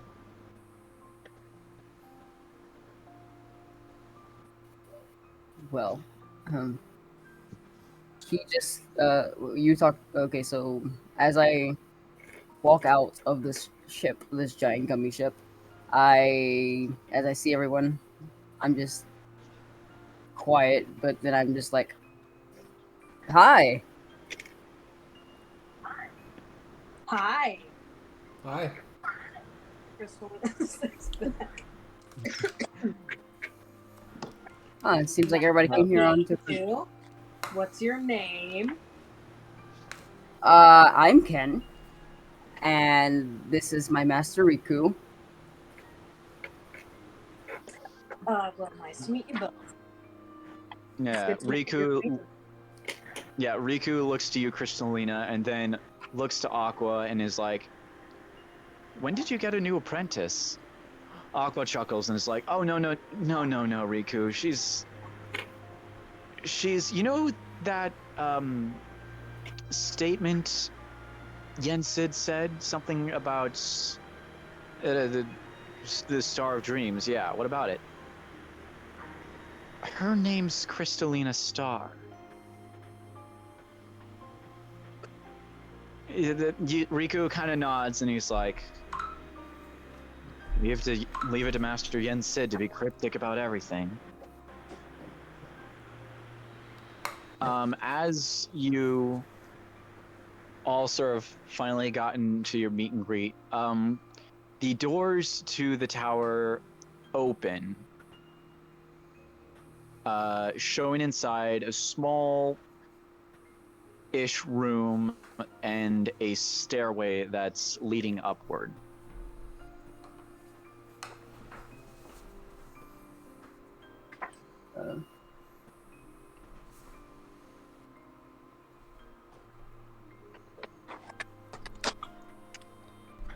All right.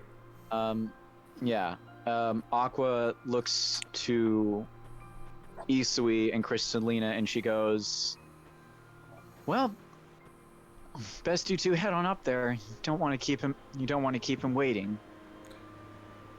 Crystalina snaps out of her trance and starts heading up.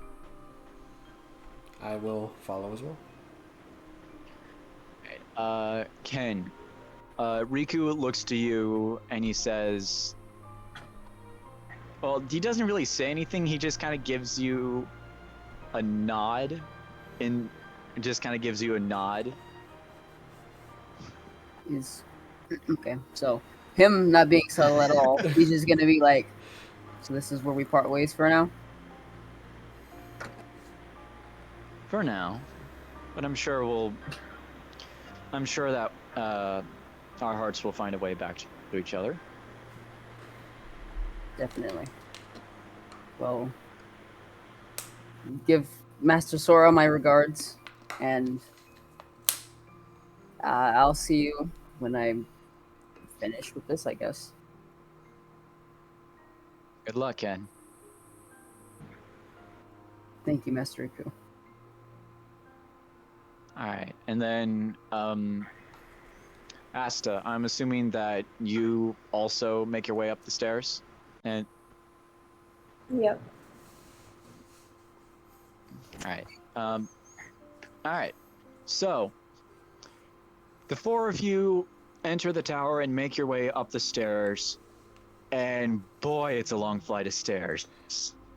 When it seems there's a long flight of stairs, and when it seems like you've gotten to the top, to like a small platform or two, you open the next door, and it's another flight of stairs. Who designed this building? A wizard, that's who. After a little bit and a long, exhausting walk up 3 or 4 flights of stairs, I actually don't remember, I'm basing this off of 2. You open the last door and you make your way into an office.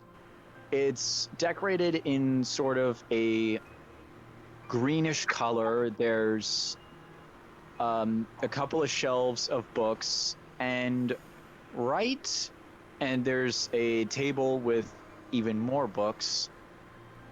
And behind it, a window looking out from the tower. Just to the side, there's another door, but sitting behind the table is an old man, which looks to be an old man with a long, two-pointed beard, no mustache, big bushy eyebrows, and a wizard's cap. Yes. Oh my god. It's him.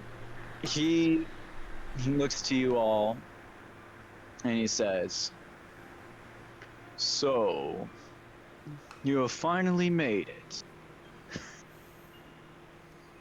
You mean up those 10 flights of stairs?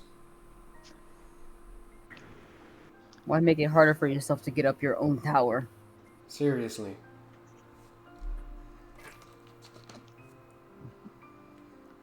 He looks to you Ken, and Isui, and he goes, "Young wielders, it's been a while since I've been in charge of looking over a quest when it comes to Keyblade wielders such as yourself." He then turns to Crystalina and goes, "And you, my dear, you have come a long way just to be a part of what is to come." I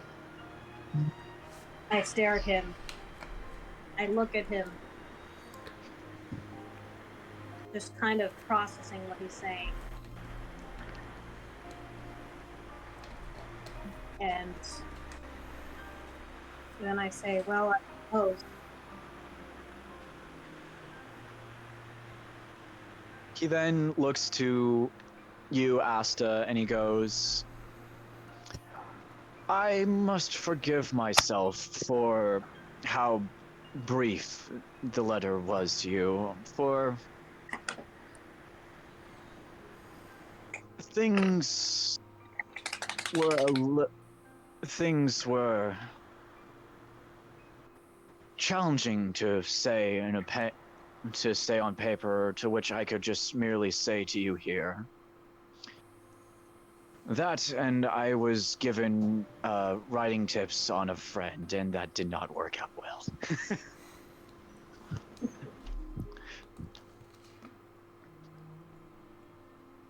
Well, I'm interested to know more about this quest. Indeed. He looks to all of you in a wide variety and says, you four, while meeting you four,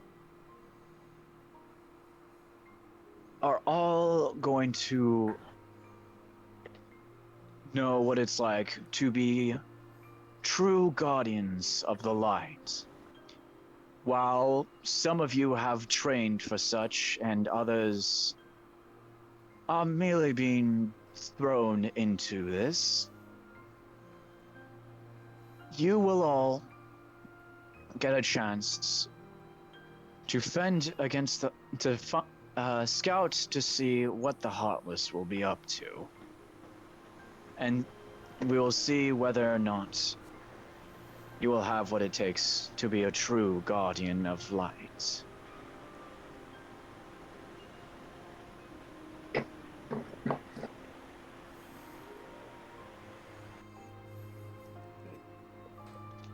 He turns to you, Crystalina, and he goes, my dear, how much of this place do you really know about, if you don't mind me asking? I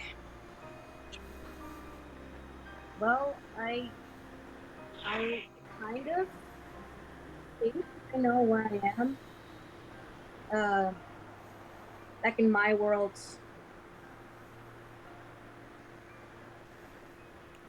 well, let's just say I think I know where I am, but I don't know anything about the place that I am in, if that makes any sense at all.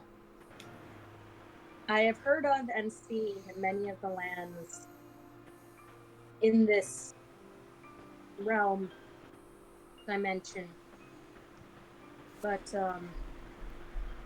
that is much different from actually experiencing it in person. You quite right. In which perhaps I should describe a few things to you before we go out on this quest. That would be appreciated.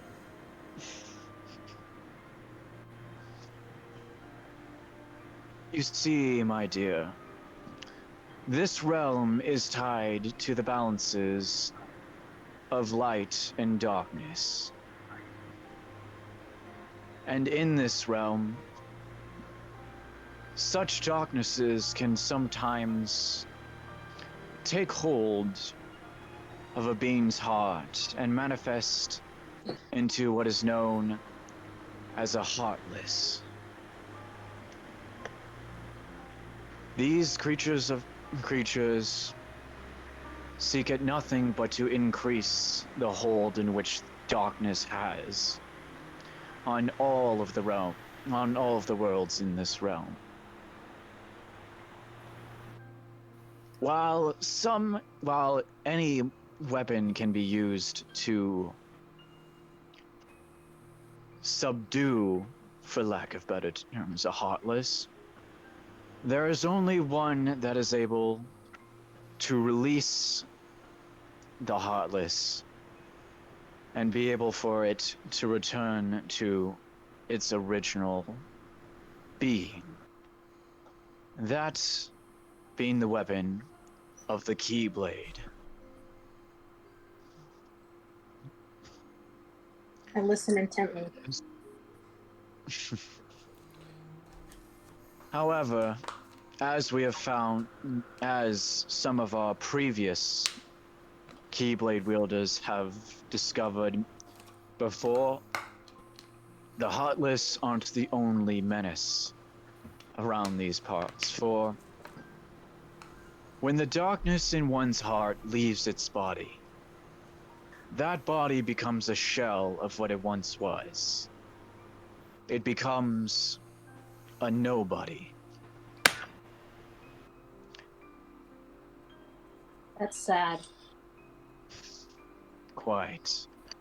And unlike its original state, nobodies, as they have no hearts, cannot truly feel emotion.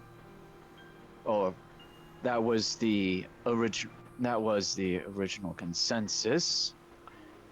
Over the years, we have found that there have been but a few exceptions to this rule, but not many.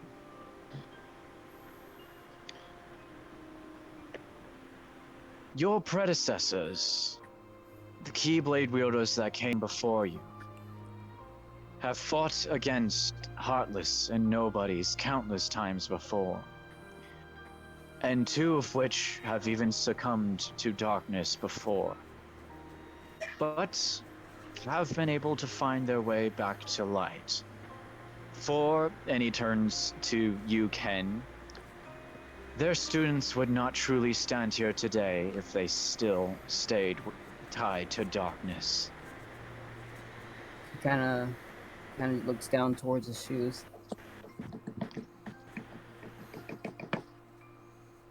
Like trying to not make eye contact. Now, this quest is dedicated to see whether or not you as Keyblade wielders, and he turns to Asta, and goes, and associates of Keyblade wielders,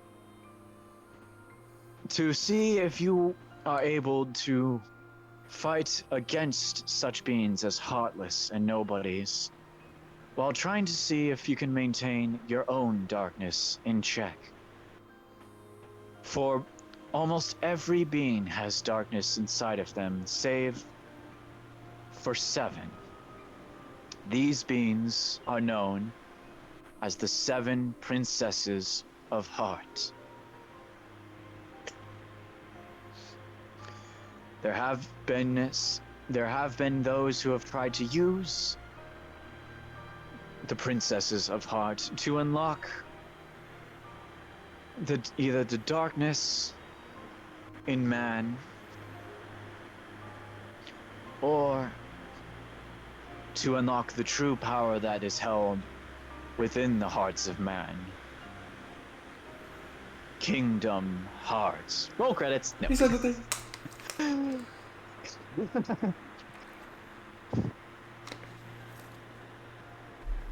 However, seen as ones who has seen as the seekers of darkness have been subdued for the time being, this quest should not be that entirely difficult for you. For the Heartless now are either very few, or their hold on certain worlds are very limited. But before we do, young Miss Star,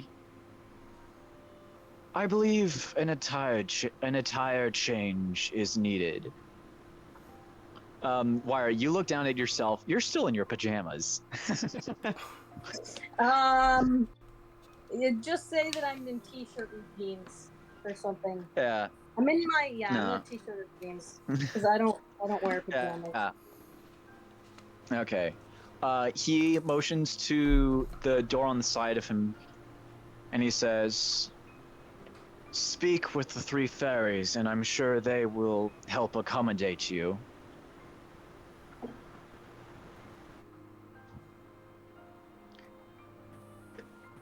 Okay. I shall. As I shall think so.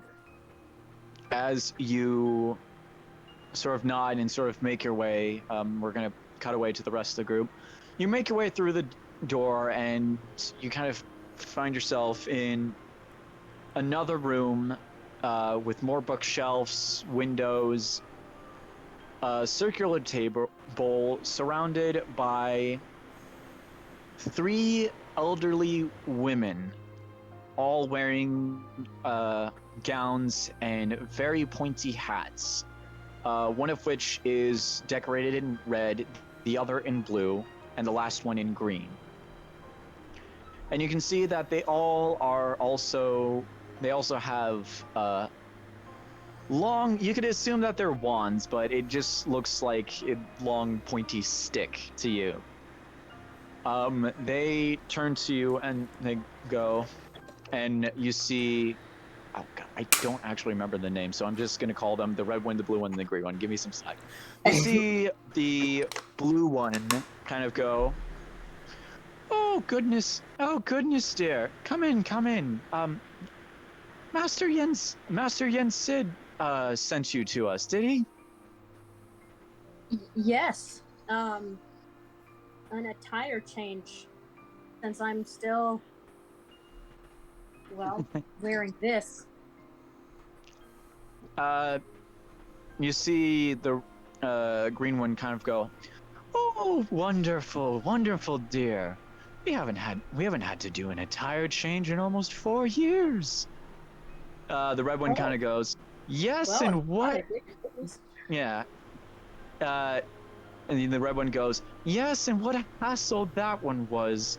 You two couldn't decide on what colors to use. Blue one just kind of goes, no, that's not true. You had a hard time trying to do it too until he said to work together.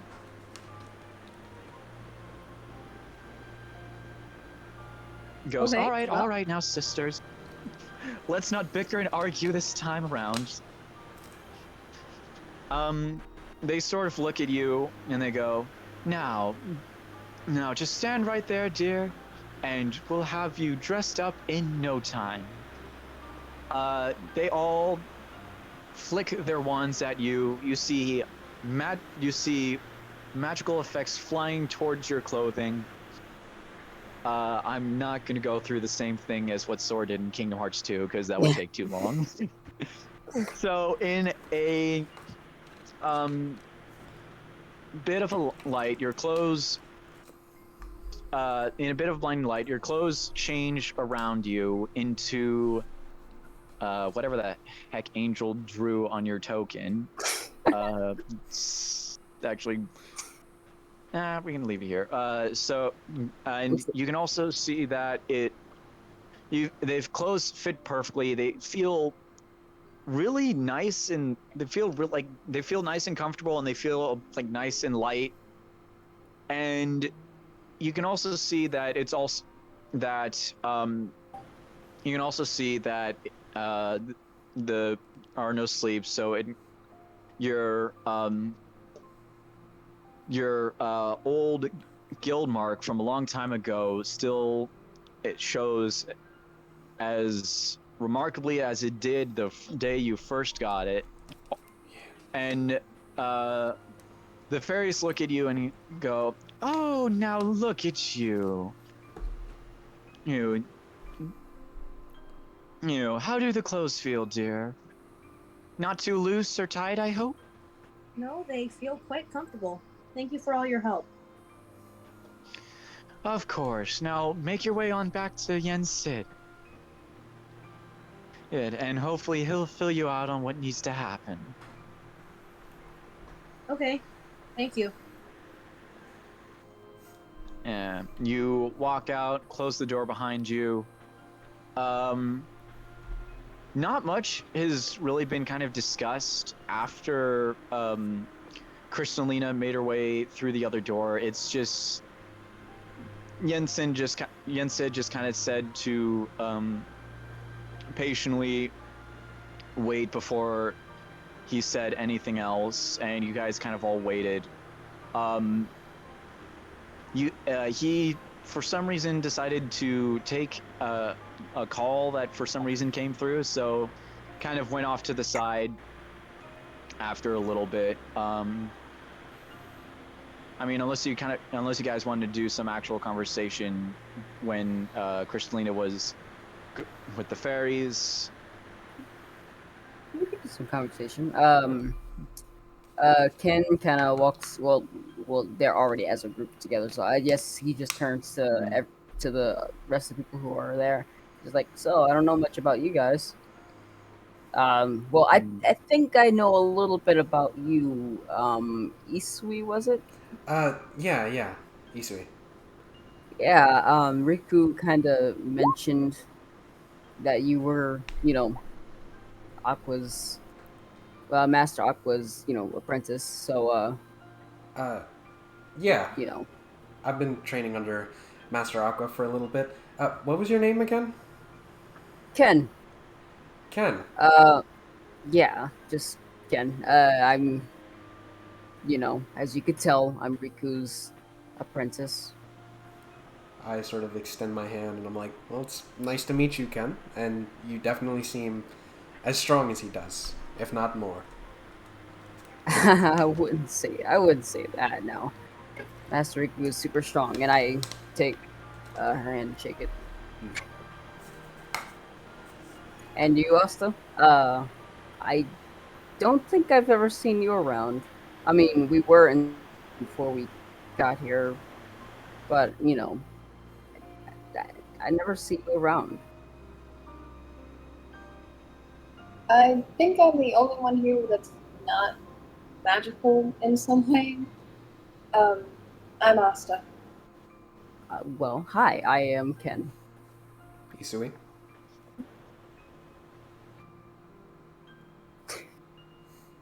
I think my only purpose is backup. Yeah, you're gonna be like a guardian type for us. It's good to have a safety net. I mean, if it helps out. I'm sure you'll do great.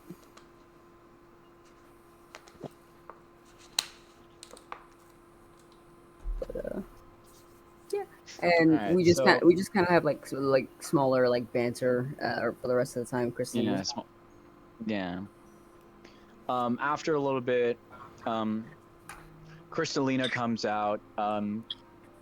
Yen Sid kind of returns from his conversations, sits back down, and he goes, "Before we start your quests, I will hand you each one of these." And he gives you each what looks to be a little bit of a charm of some sort. It's got a bit of like sort of nice little detail made out of metal, wrapped with a ribbon tied on the top. I don't really have an item thing for this right now. But he then goes to you and says, "These charms will, when you travel to certain worlds, there's a certain order that you must maintain. For these worlds, these places do not know that there are others in this realm like them. And some don't exactly have..."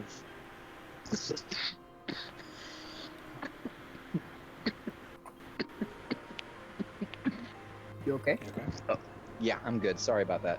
You can. I'm gonna drop the voice for a quick sec. These worlds don't know that there are others around this realm like them, and some of them fall around certain guidelines that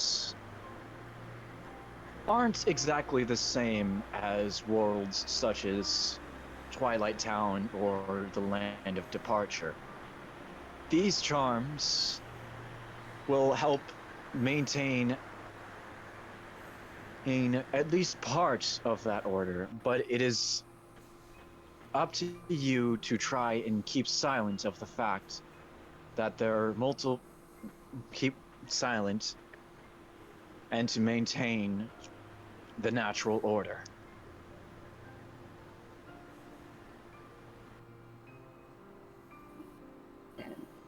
Ken nods, determined. Yeah. Just sort of like for metagame reasons. Basically, these charms just basically do what Donald's magic kind of does whenever they're traveling around to like different worlds and whatnot. Mm.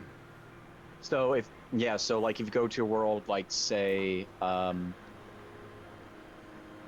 Atlantica, for an example, if you if you go to Atlantica, these charms will kind of help sort of change your appearance to fit into that world. Oh. Nice. Oh yeah. Yeah, I needed to figure out some sort of way to kind of make that work. So Yeah, you don't have Donald around, yeah. no, you don't have Donald this time. Where is the Damn it. You don't know. After he hands you the charms, he then says,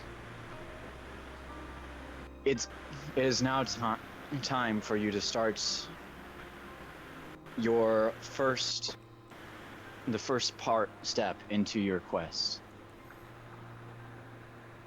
Now, thankfully, Riku has offered the gummy ship to help you transport between each of these different worlds. Really? Then how did they leave this world if they didn't have a gummy ship? There are other ways a Keyblade wielder can travel between worlds. If you recall,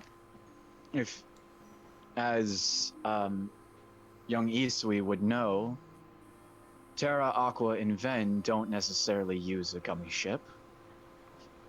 This is true. Oh yeah, you guys worked here before. Like you guys were on this place before I got here. Yeah, how did that happen? Who's he asking this to? I'm asking this to Isui. Like I was saying that. How did you guys get to this planet or Well, world? long story short, we teleported. Teleported? Oh, that's so cool. Yeah, no big deal. I opened this portal with my own Keyblade because I'm super powerful.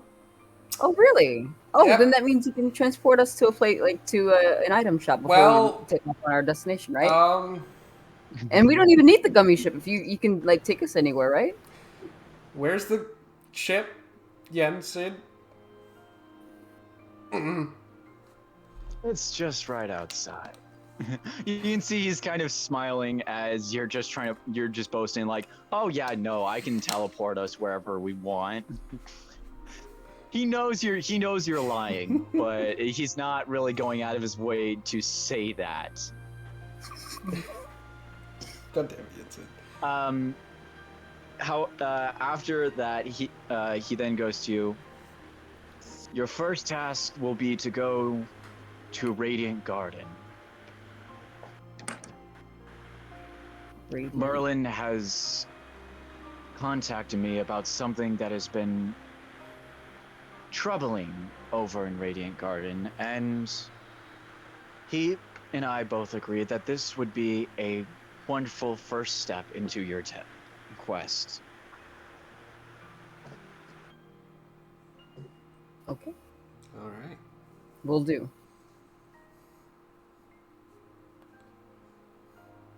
Now all we need to do is just get Isui to teleport us there.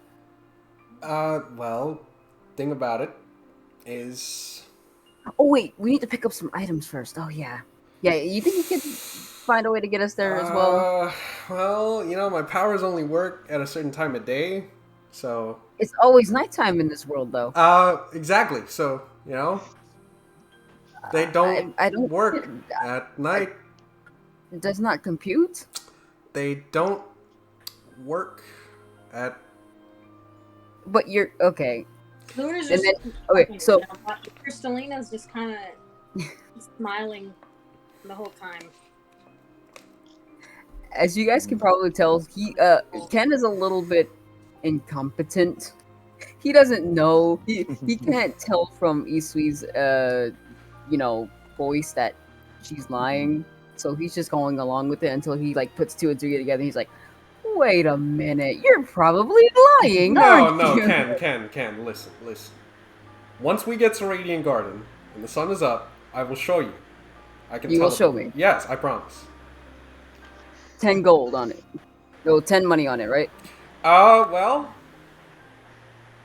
why don't we... Let's do a pinky promise right now. Got it. 10 money. But, Thank you. And I take her pinky and I just, awesome. We agreed.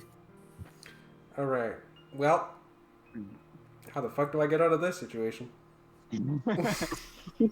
He, Yensid then basically tells, then looks to you all and he says, "Go now, young wielders, and prove that you are indeed the next generation of the Guardians of Light."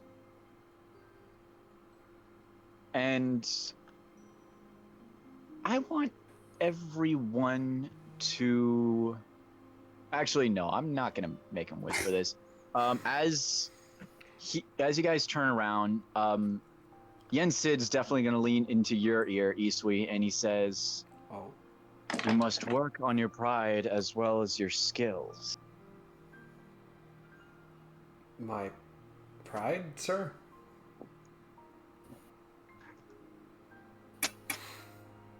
Telling others that you have abilities that you do not. Yensid. This is... Mas, you don't take me for a liar, do you?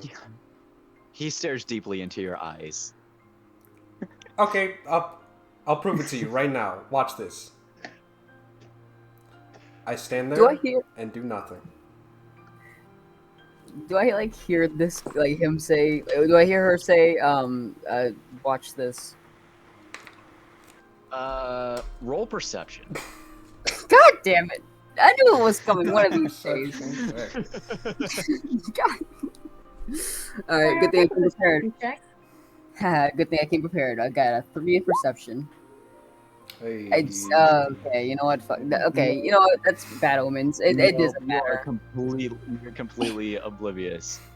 It's nice weather we got. I will turn back to the old man and go, oh, sorry. Yensid will look at you, Isui, and he goes, "Child, saying what you do not have to those you are working with will never lead you in the right direction. Be honest with your fellow Keyblade wielders. Be honest with your new team. And be honest with your heart." Of course, sir, of course. Hey, Yensid, can I ask you a question? Of course. You have 10 money?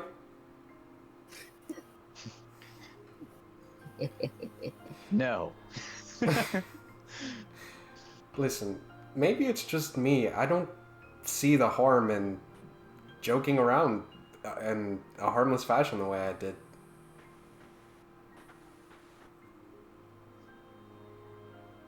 It may seem harmless now, but things that may seem harmless before can often lead to some things that one may never think possible, and not in the best way.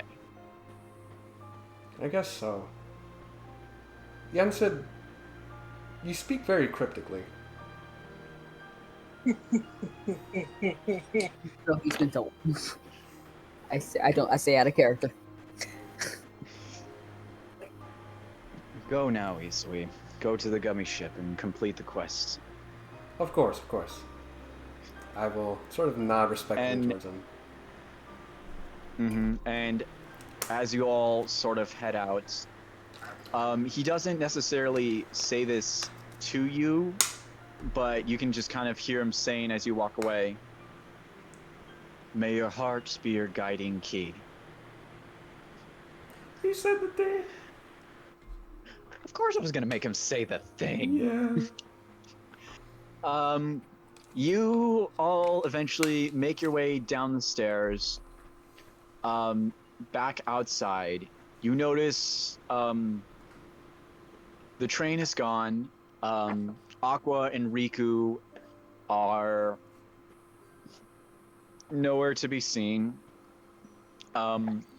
Which you can then obviously assume that Naminé isn't anywhere. And you see the glorious gummy ship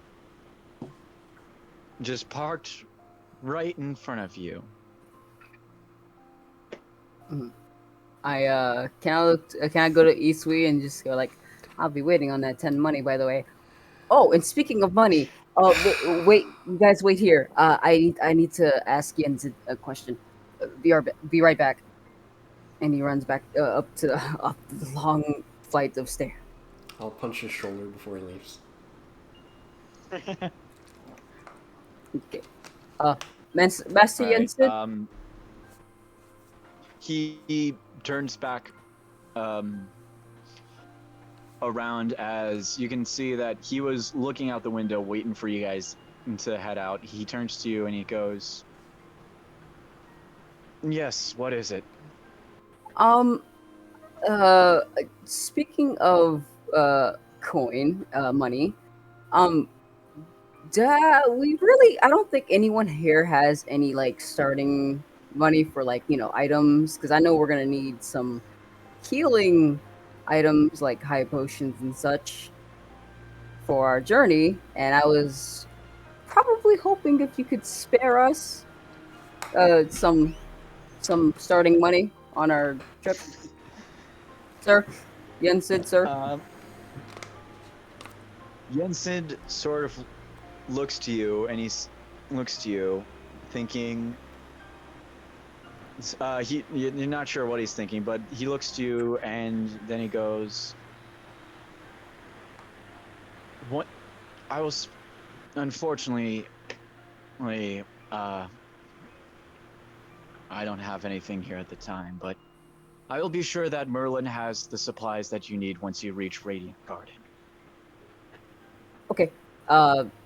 Okay, that was all I wanted to know. Thank you. You have a great night.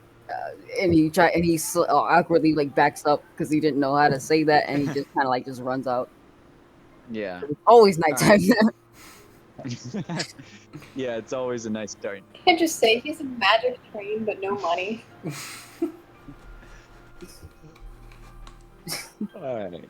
Very cryptic that guy is. I like it when he's cryptic.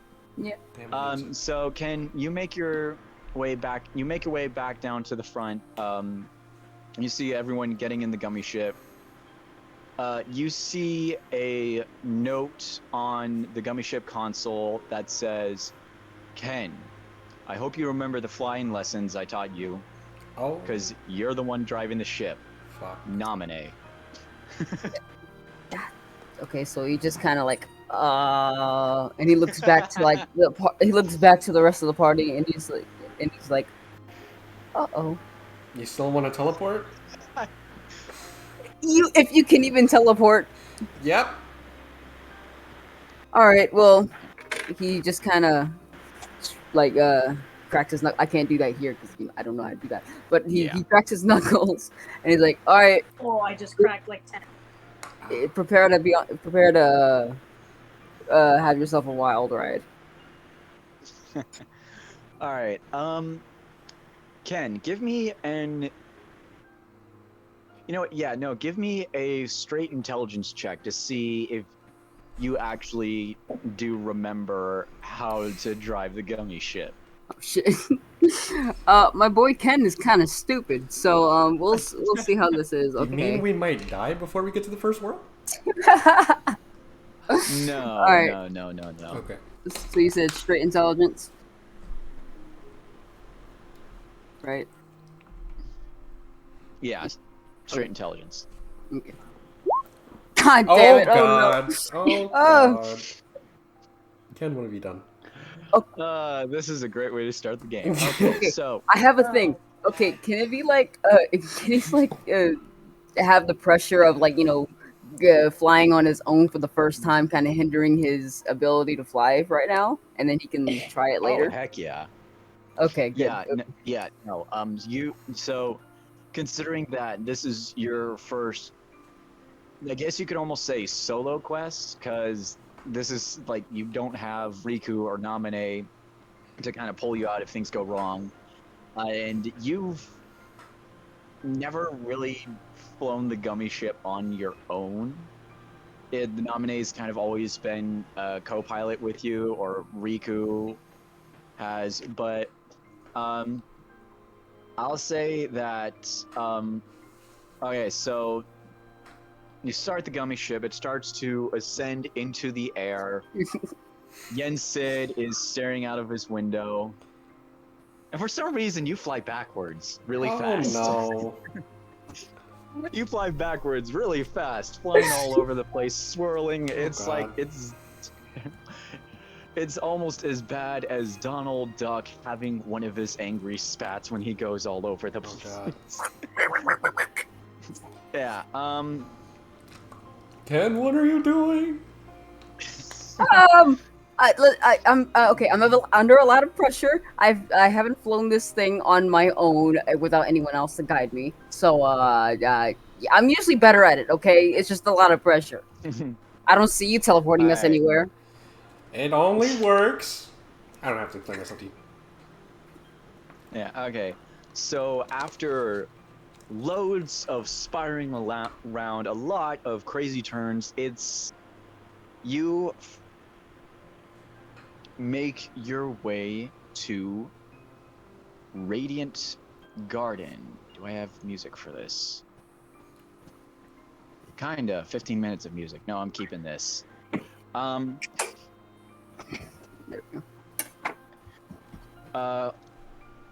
Once known as the City of Light, Radiant Garden was a shining example of good. A little over 10 years ago, it was taken over by Maleficent and the Heartless. And during her occupation, it was eventually rebranded as Hollow Bastion. During that time, all of its citizens, aka most of the Final Fantasy characters, and for some reason Merlin, eventually decided to move away from Hollow Bastion to avoid its darkness, and decided to seek asylum, or to seek refuge, over in Traverse Town.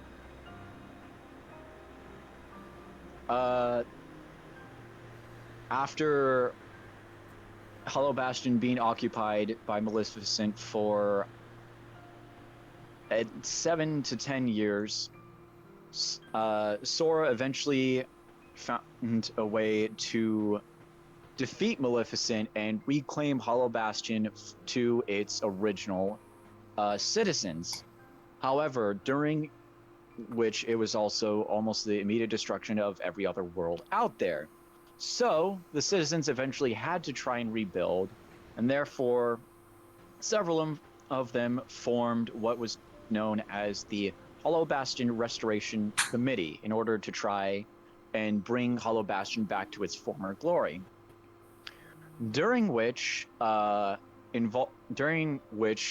Sora did help with while jumping into a computer several times. They eventually restored Radiant Garden to most of its former glory. The ruling system, with the help of Radiant Garden was also known to be the home of a scientist known as Ansem the Wise, and his research team. Ansem was a scientist that studied the, I'm going to say, magical properties of the heart, in which it abruptly failed when one of his own second hand none other than being that of Xehanort, decided to basically commit mutiny, commandeer the entire situation, eventually leading to Xehanort and the whole research team's nobodyification, for lack of better terms. During which Xehanort, for some surprising reason, decided to take up his old master's name, in Ansem. Xehanort's Heartless, in that case, eventually became known as Ansem, Seeker of Darkness, when Xehanort's Nobody decided to become a leader of a group of nobodies known as Organization 13. Ansem went AWOL, decided to find a way to seek revenge on Xehanort in order to feel some sense of clarity. However, this backfired. Ansem was presumed dead, however, he was then eventually found again to be alive. Currently, Ansem and his research team are now all back together again, all whole, and back to properly and safely researching the magical properties of the heart.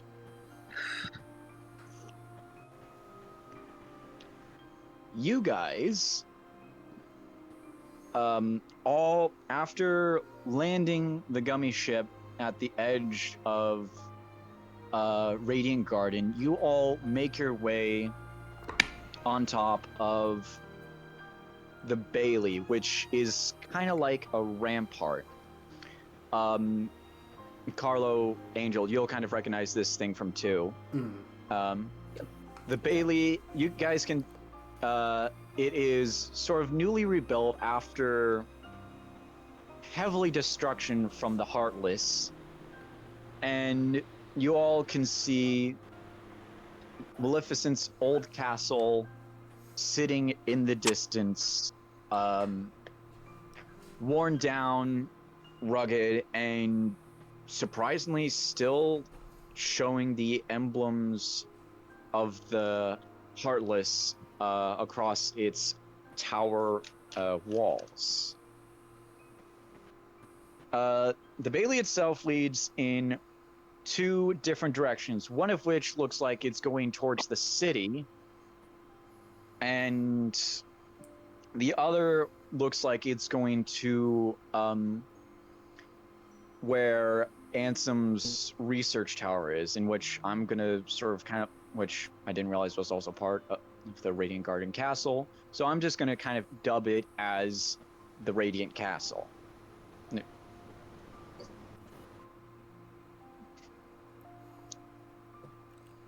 Okay. Also, can I just say, I'm okay. Before, like literally an hour before the session, I learned all about that backstory stuff with Radiant Garden. So I'm glad I did that, so I didn't get like spoils for anything. Yeah, I mean, part of that stuff would have been a bit of a spoiler because it wasn't really known until Kingdom Hearts 3. So, like the fact that Ansem's still alive. Oh yeah, I learned about the whole Xehanort and Ansem the Wise Heartless thing. Yeah, that whole backstory stuff. I was like, I learned just about 2 hours ago. Yeah. All right.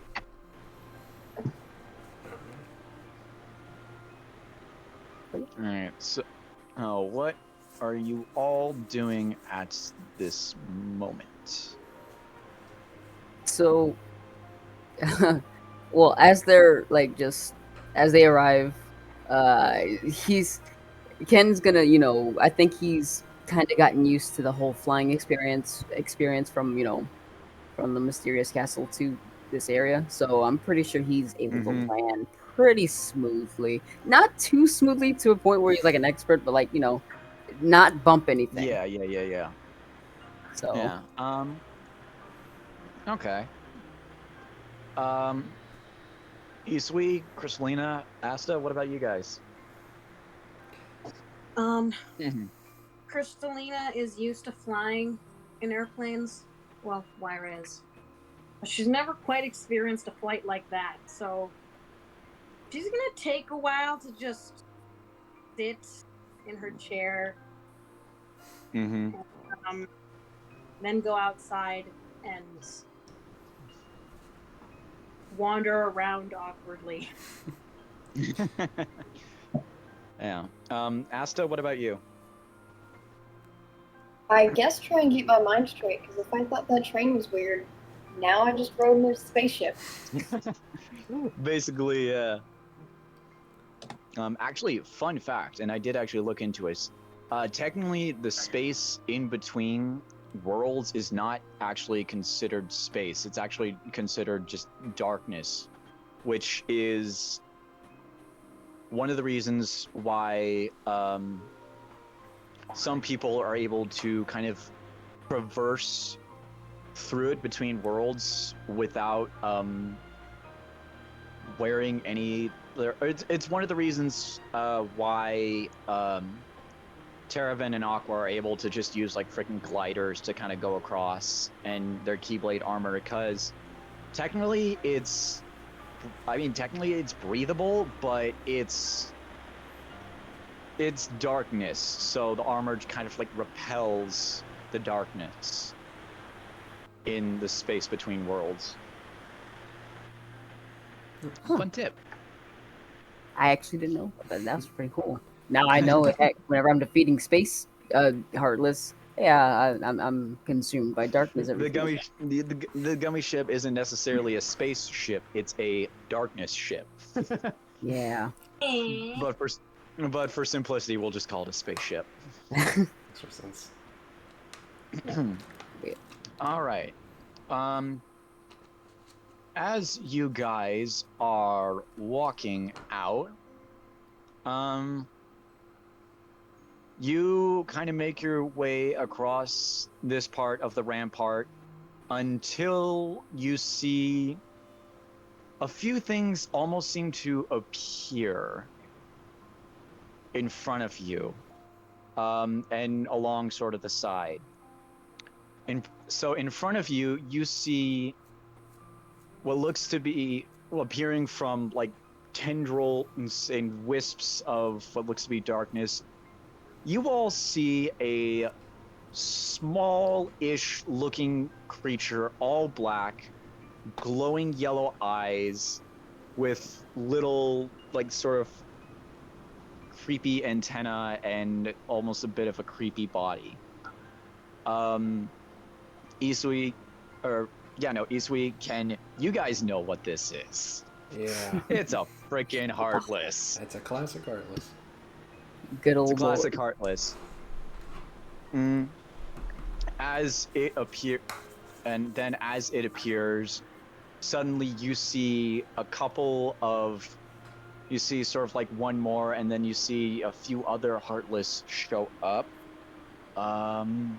Let's see if we can pull this off. Roll initiative, guys. Oh shit. Do they spew out money and health orbs whenever they die? All right. Kind of move your character around to how you would kind of expect them to be. Where did I put? I want you and you. Where is? Okay, I need. Yes, I need that one. Hey, the high initiative rolls. Wait, no, I can. Yeah. I'm expecting that portal by the time we're done with this battle. I was hoping you forgot. He kind of says under his breath as he's holding his Keyblade in hand.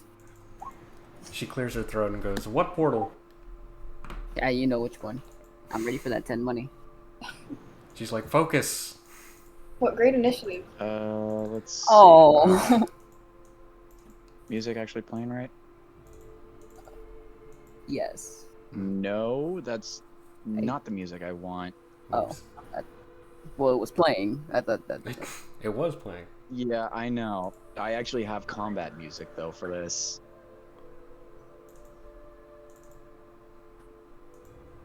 Carlo, what's your favorite song in combat? Here we go. Tension Rising or 13's Trouble. I like the end of the world combat music Oh, from one. That one's also pretty good. Mm-hmm. All right, I need to roll. Ooh. Why is it still playing out? Where is this what I want? Yes, this is what I want. Okay. How many do I have out here? I have 3 and 2. Okay.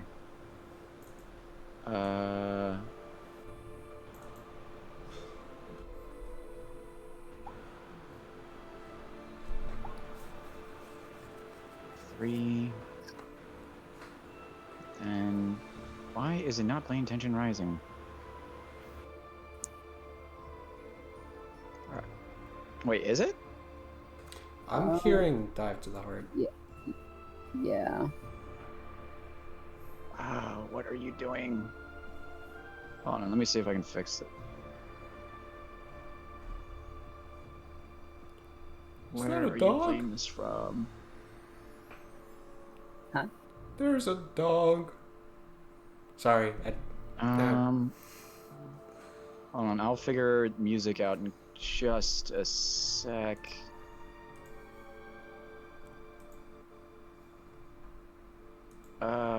I never got a chance to kind of work them. I can take care of around that if that. you need some help with that. Yeah, I'm just trying to figure out how to add the Heartless into this. Oh, I think you like left click one of their tokens and just press Control U. Oh, okay. Yeah. Let's see. There we go. There we go. Okay. Shadow 5. No, bugger. Is this story based leveling or is this XP based leveling? Story based. Okay.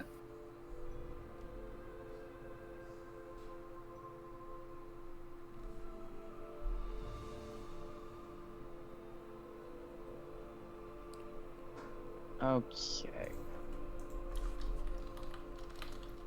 This shadow was 11. You were 9. Soldier down. First class. Hell yeah, dude. Okay. I hope we see Cloud. Wow. Numerically descending. Okay, so then now to figure out the music.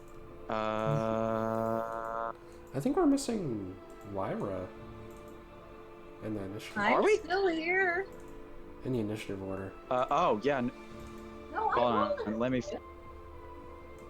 Yeah, no, but I don't think it added it to the turn order. Hold on, let me fix that. Or let me add you to it. Hold on. You roll dirty 20. Okay. Hell yeah. Okay. Let's switch this up. Okay. Now to solve this problem. Okay. Let's. Okay, what happens if I skip again?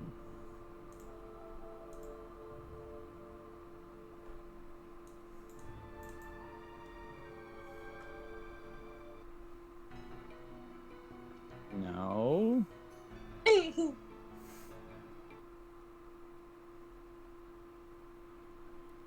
What the hell? Hmm? No. No. Okay. Hold on. Disconnect real quick. Then let's try this again. Play. I know I have tension rising in here. Sorry about this, guys. You're good, you're good. Good. No problem. Well, you play tension rising now. This gives me time to plan out my striking.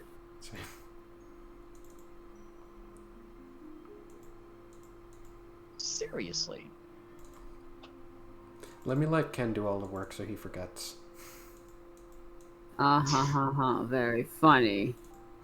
Eh, I can tell we're gonna have a nice little rivalry. I don't understand. Technically, Tension Rising is in the queue or in the playlist. You might have to do it manually. That is weird, though.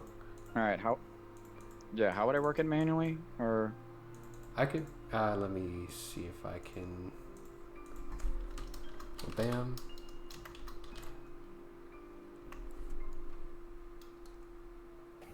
What the hell? Oh my god. what the hell? Okay, let's try this. It's like How about you guys stuck on try one. Hold on. would it, One if it, more like time. say, if it were to become like There we go. There it is. there it is. Okay. Top of the order is Ken. Okay. I think okay. I'm going to bonus action Zephyr Strike. Okay. And if I'm not mistaken, that gives me advantage on an attack roll. So that means I should.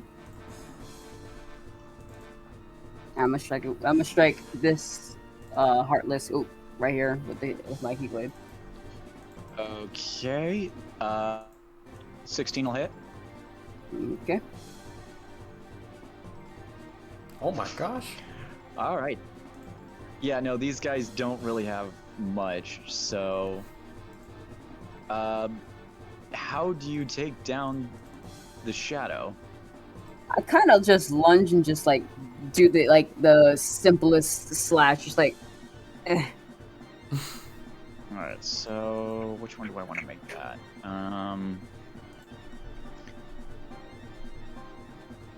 It's like I practically just touch him with it and it just disappears. Okay, the third one. Okay. Which is okay. Is that it on your turn, or? Yeah, that's gonna be it. Yeah, that's it. All right. Next on the list, Crystalina. What do you do?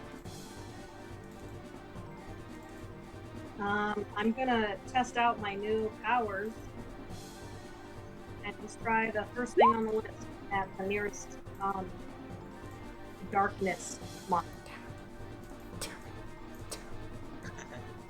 All right. So you're going for the shadow then? Yes. All right. 19 will hit.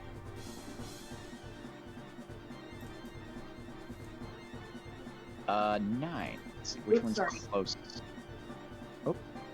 Oh. Wait, should I get closer?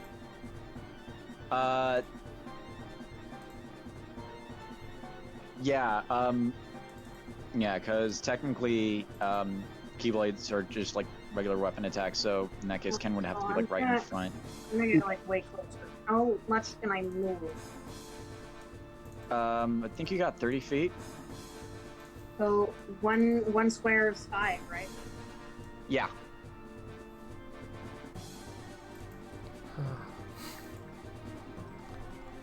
So I guess be there. Okay, cool. And you take your Keyblade, start swiping at the Heartless. It doesn't exactly cut him, but you can tell that it does a decent amount of damage to it. And you can guys tell that the Heartless that Ken took out, you can see as it sort of dissipates, you can see like a little heart floating on up. All right, Isui, what do you got? All right. I'm trying to decide if I should use a spell slot here. Oh god, what have I done to my character sheet? Let me reopen this. Oh, it does it for all of them. Damn. That's annoying. Alright, well, Alright, I'm gonna go up to the one on the right, I gotta. take a Alright. page straight out of Ken's book. As you should. Alright, we're gonna set for strike it up as a bonus action. Alright. And then schmack away. Alright, roll a hit. Oh fuck. That actually matches, and Ty goes to defender. So you kind of see, as you're trying to strike it with your Keyblade, it dodges quickly out of the way. Oh fuck. Ken, don't look. That goes. I'm looking directly at her. That goes to the soldier, which I think is going to be this. Let's go with this one. He is going to make his way over to Ken, and he's going to kick you. Ow. 12 to hit. That does not hit. All right, and then he goes to try and scratch at you. That also does He not. does not hit. Okay, where's my turn order? Okay, so that's it for that soldier. The second one makes his way up next to Isui, Oh god. and he is also going to scratch at you. 15 to hit. 15 hits. 6? Oh, damn. Okay. And then scratch attack. Wait, did I do the scratch? Okay, yeah, no, sorry. So the kick. Attack next. Oh fuck. 19 That'll hits. hit. Oh fuck. 7 damage, and then make a strength saving throw. Don't do this to me. Oh fuck. Oh no.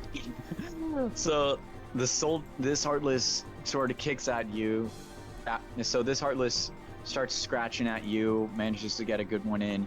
Then, as you're sort of trying to recover, it immediately just swings around, clocks you, and you fall prone to the ground.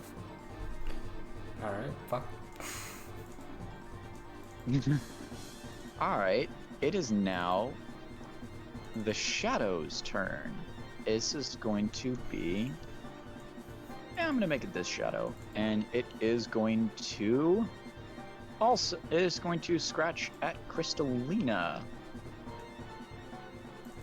for 16.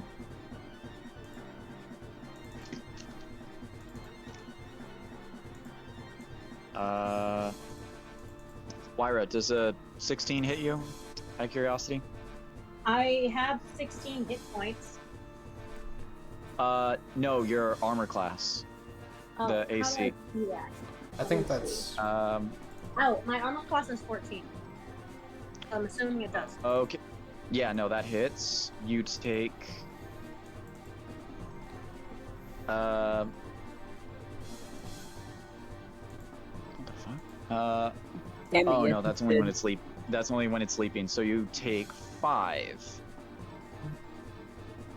I'll get that for you. All right. The last shadow is going to actually flatten itself. So I hate flatten when they do itself. that. ah, god damn it. Like, you can't even hit him. Ah, No, you can't.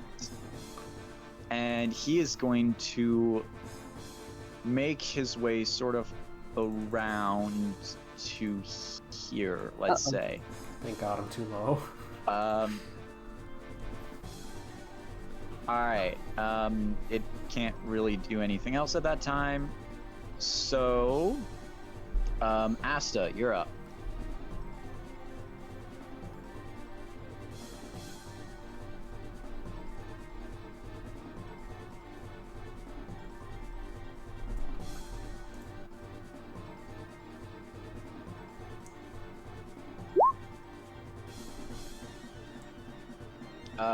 You're muted, by the way. Sorry, I'm going to use my which one are you movement trying to hit? and The attack the soldier? one next to Isui. Alright,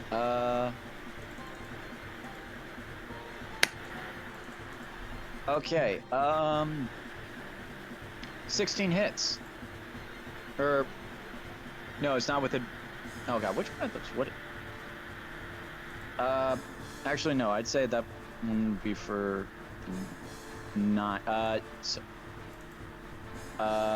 yeah, no, the 9 is not gonna do it.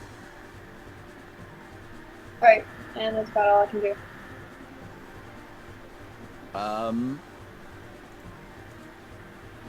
Alright, back up the list, we've got Ken. What do you got? Alright, so. And I think to myself, like, damn it, Yensid, for not having any extra equipment or like any like items for us. Now I can't even heal these people. So he's just gonna okay, so Crystalina can probably handle that shadow there, so I'm gonna should I bust it out now? I mean, nah, I'm probably gonna fight something later on. Okay. This is true. Yeah, so I'm gonna save that. This is a hard decision. What should I go for? Okay, so I'm just gonna go either way in between them, and I think I'm just gonna get the and they can get an opportunity attack as a Zephyr Strike, and I'm going to get the soldier. And right, roll a hit. Okay. Does the advantage thing still work out? Because it said once hurts, like once. Let's see here. Once before the spell ends. Yeah, I'll say that it still is in effect. Okay. And I forgot to add on the freaking the last attack. I forgot to add on the extra force damage. So I'll do that this time around. All right. So I'm just gonna strike the soldier with my blade of key.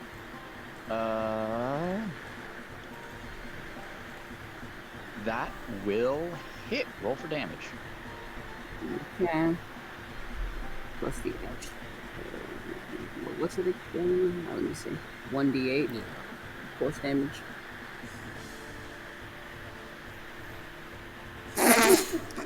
Nice one, Ken. Really adding the force on it. Damage is damage. Alright. Yeah, alright.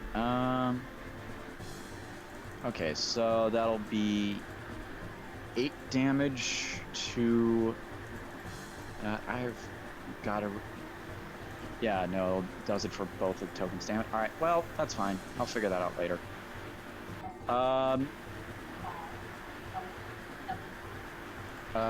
Moving on, Crystalina, you're up.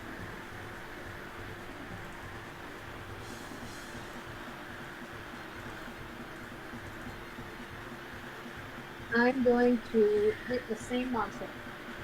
Hey. That'll hit. Damn. Wait, what'd I get? Nat 20. Oh, nice. Okay. Oh my alright, god. Yeah, no, he's down. She just crits so casually. It's so good. She just crits the... Alright, bring that back, because... No.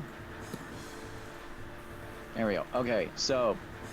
Wyra, you finally give this tiny little heartless tiny little monster a nice whack. It's almost like nice little whack. It disappears. Heart flies out from it, and Isui, you're up. All right. I'm gonna take half my movement to stand, and then is the one to my left still alive? The soldier is still alive. Yeah.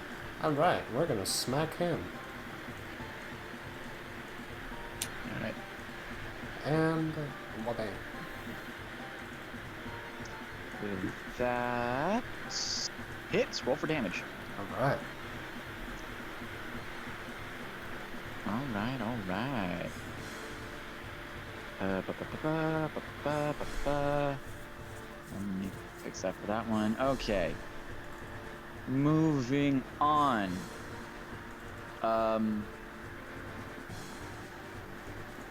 Soldier is actually going to stay where it's at, and it is going to try and do a rotating kick to. I'm going to try and do a rotating kick to Asta. That fails, and it is now knocked prone. Wow. Y'all just get the jump on him. Yeah. All right. The next soldier is also going to do a rotating kick. This time at Ken. Oh, thanks. 15. Does not compute. Does not hit. It falls prone. Beat the hell out of it. Beat the devil out of it. That's part of the ability. Ugh. All right. The last shadow is. Let's see. How long does flatten last? Okay, so it finally unflattens, and it is going to scratch at Ken for 17 hit. Oh, damn. Okay, that actually hits. I was wondering. All right. You take 5 slashing. Ignore Okay. the last bit of that.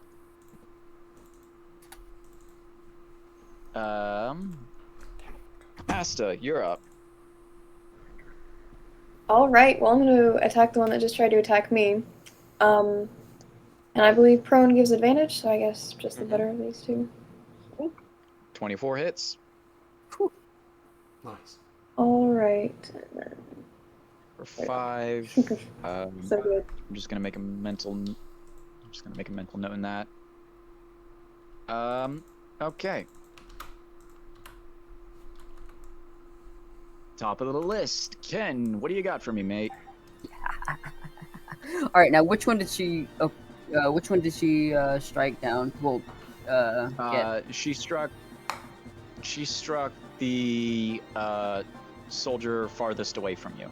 Okay. All right. Well, we might as well just take care of this guy. All right. So Zephyr Strike is still in effect. 1 minute. Okay. Yeah. Yeah. 21 hits. Jesus fucking Christ, Ken. You're a mad lad. He's good as Okay. well. Oh my Oh, God, Ken. gosh. Jesus fucking Christ. I aim it at this soldier boy. Damn, you're just wailing at this guy. Ken, Jesus. Little son of a- Okay, You could- Crystalina, you're up. Damn, he's still not dead. Okay. He's a No, It is he's gonna- barely I'm hanging gonna on. go to the next nearest thing, which I don't know what is because they all just have little character thingy. But I'm gonna slash at the next nearest danger. I think Or yours would probably be this one here. The soldier. Yeah, yours would be the soldier. And since he is still prone, you get advantage on the attack. Oh, nice. Okay, so I should probably do that again. Can I move and then attack, or do I have to? Yeah, you have to okay? move. Yeah, you have to move I in. move? Yeah, you have to move in to get close enough to attack. Yeah. Okay. All right. So I moved in. Going to click All right. again. Yeah. The attack's with advantage since he's not. Oh. The 21 will hit. Roll for damage. 9. Awesome. I'll keep note of that because for some reason tokens are working on the same. I'll figure that later. Isui, what do you got? Alright. Rinse and repeat. We're gonna smack at the same one right here. Because this fucking guy. All right. No. Do what he's doing. All right, knock him. Alright, and That'll Oh, hit. a healthy 23. Jesus Christ. And it's down. thank fuck. All right. So how do you want to take care of this soldier boy? This guy's been giving me a problem for the last 10 minutes, so I'm gonna just drive it directly through his heart like a vampire and just pull it out. Damn, he's sweet. You might want to calm down a little bit.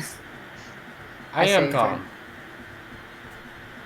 All right, so Isui, you draw your Keyblade into its chest. It vanishes, and the heart rises from its darkness. Hell yeah. It is the Shadow's turn, and Shadow it Bell. is going to actually first check to see if it gets its kickback. Nope. Or, wait, is it Shadow or Yeah, no, No, it was soldiers. soldier. Yeah, the Soldier, soldier. Soldier? Okay, do you get your kickback? No, you do not. So you just get to scratch and kick. It's gonna scratch at Asta. It's going to try and kick at Asta. That will What probably does the thing hit. have against me? Yeah, that does. Yeah, okay. For 8.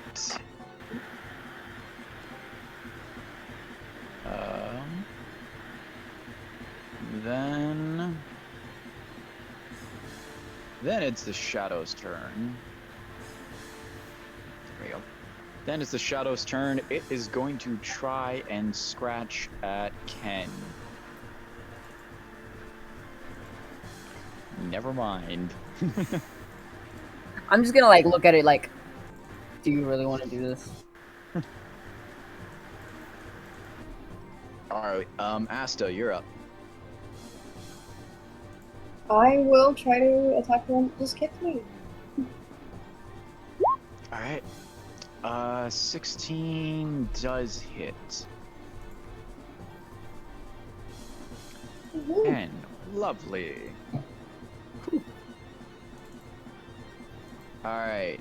Top of the order. Ken. All right.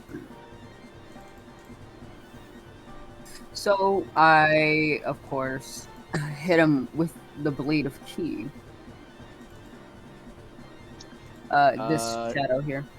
Yeah, no, that'll hit. Okay. That I don't even need to Down. roll this. I don't even need. Yeah, I don't even need to roll the freaking it's force down. damage. It's down. All right, and I'm gonna use my movement to. Yeah, I can run. I got legs. I'm a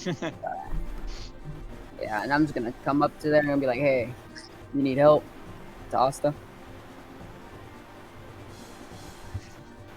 Alright, that being said, it is Crystalina's turn. What do you got? I'm gonna go for the same dude. Whoops, sorry, it's still in advantage. Want to do that again? There we go. Alright, no problem. 11 will not do it. Alright, Eastway, what do you got? We're gonna make our way over to the soldier on the left and smack him. Alright, smack him. Alright. Smack I shall. 14 will not do it. Oh, fuck. Ken, don't look. Ken, I'm looking. Oh, Easterly, I'm looking. Alright, that being said, it is Soldier Boy's turn. Soldier boy. Crank that Superman. Still does not get his rotating kick. He is going to scratch at... let's scratch at Ken. Why not?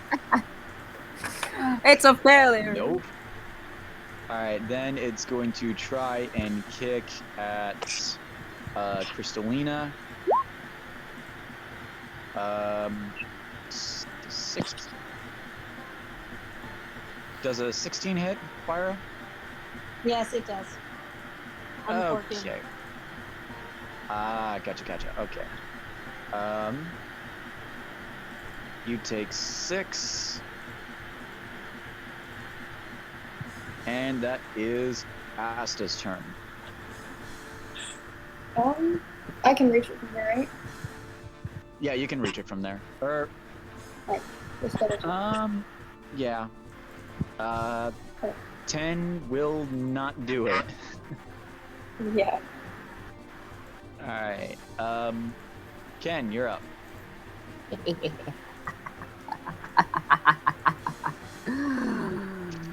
Keyblade.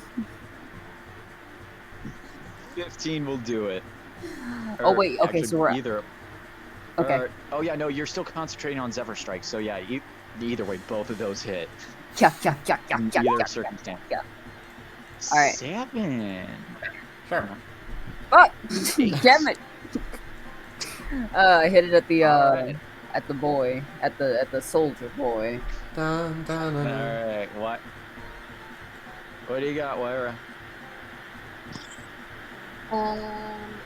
What's the question? It's your turn. Oh, I thought you were. Okay, same thing to the nearest monster. 16. No, yeah, 16 hits. Yay. And it is down. Yay! Hey. And we are out of initiative. Okay. Hell yeah. Ooh.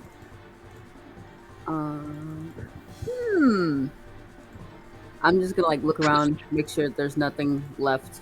Just like, you know, Ken being taught by Riku needs to look around for extra heartless. You just see him like Yeah. teleport everywhere, looking around. I'm just scratching the back of Yeah, my head. no, Like, can't you- relax. All right. Yeah, you guys look around. You're not seeing any more Heartless at the moment, and Oh. don't mind me. Bring back the music for a little bit. All right. So yeah, no, you guys don't see any more Heartless. You see that the stairway over here leads over to leads over a little bit over to the town, and yeah. All right. Well, since Ken, well, I'm pretty sure, I don't know if Ken's ever been to Hollow Bastion before. Oh, I'm sorry, Radiant Garden. Raiding guard. Has it? Because if so, because then he can like just guide the group like to where Yeah. Mr. Roll me history with advantage. Okay. Yeah. Okay, so yeah, no, you've been here a couple of times before. Riku's brought you around. You've kind of know your you know your way a little, know your way a bit around. You know that the stairway leading down to that part of the housing area and Radiant Garden leads to Merlin's house, which makes things a little easy for you. Yeah. Can't wait to meet our boy Squall, the lion himself. Yeah. All right.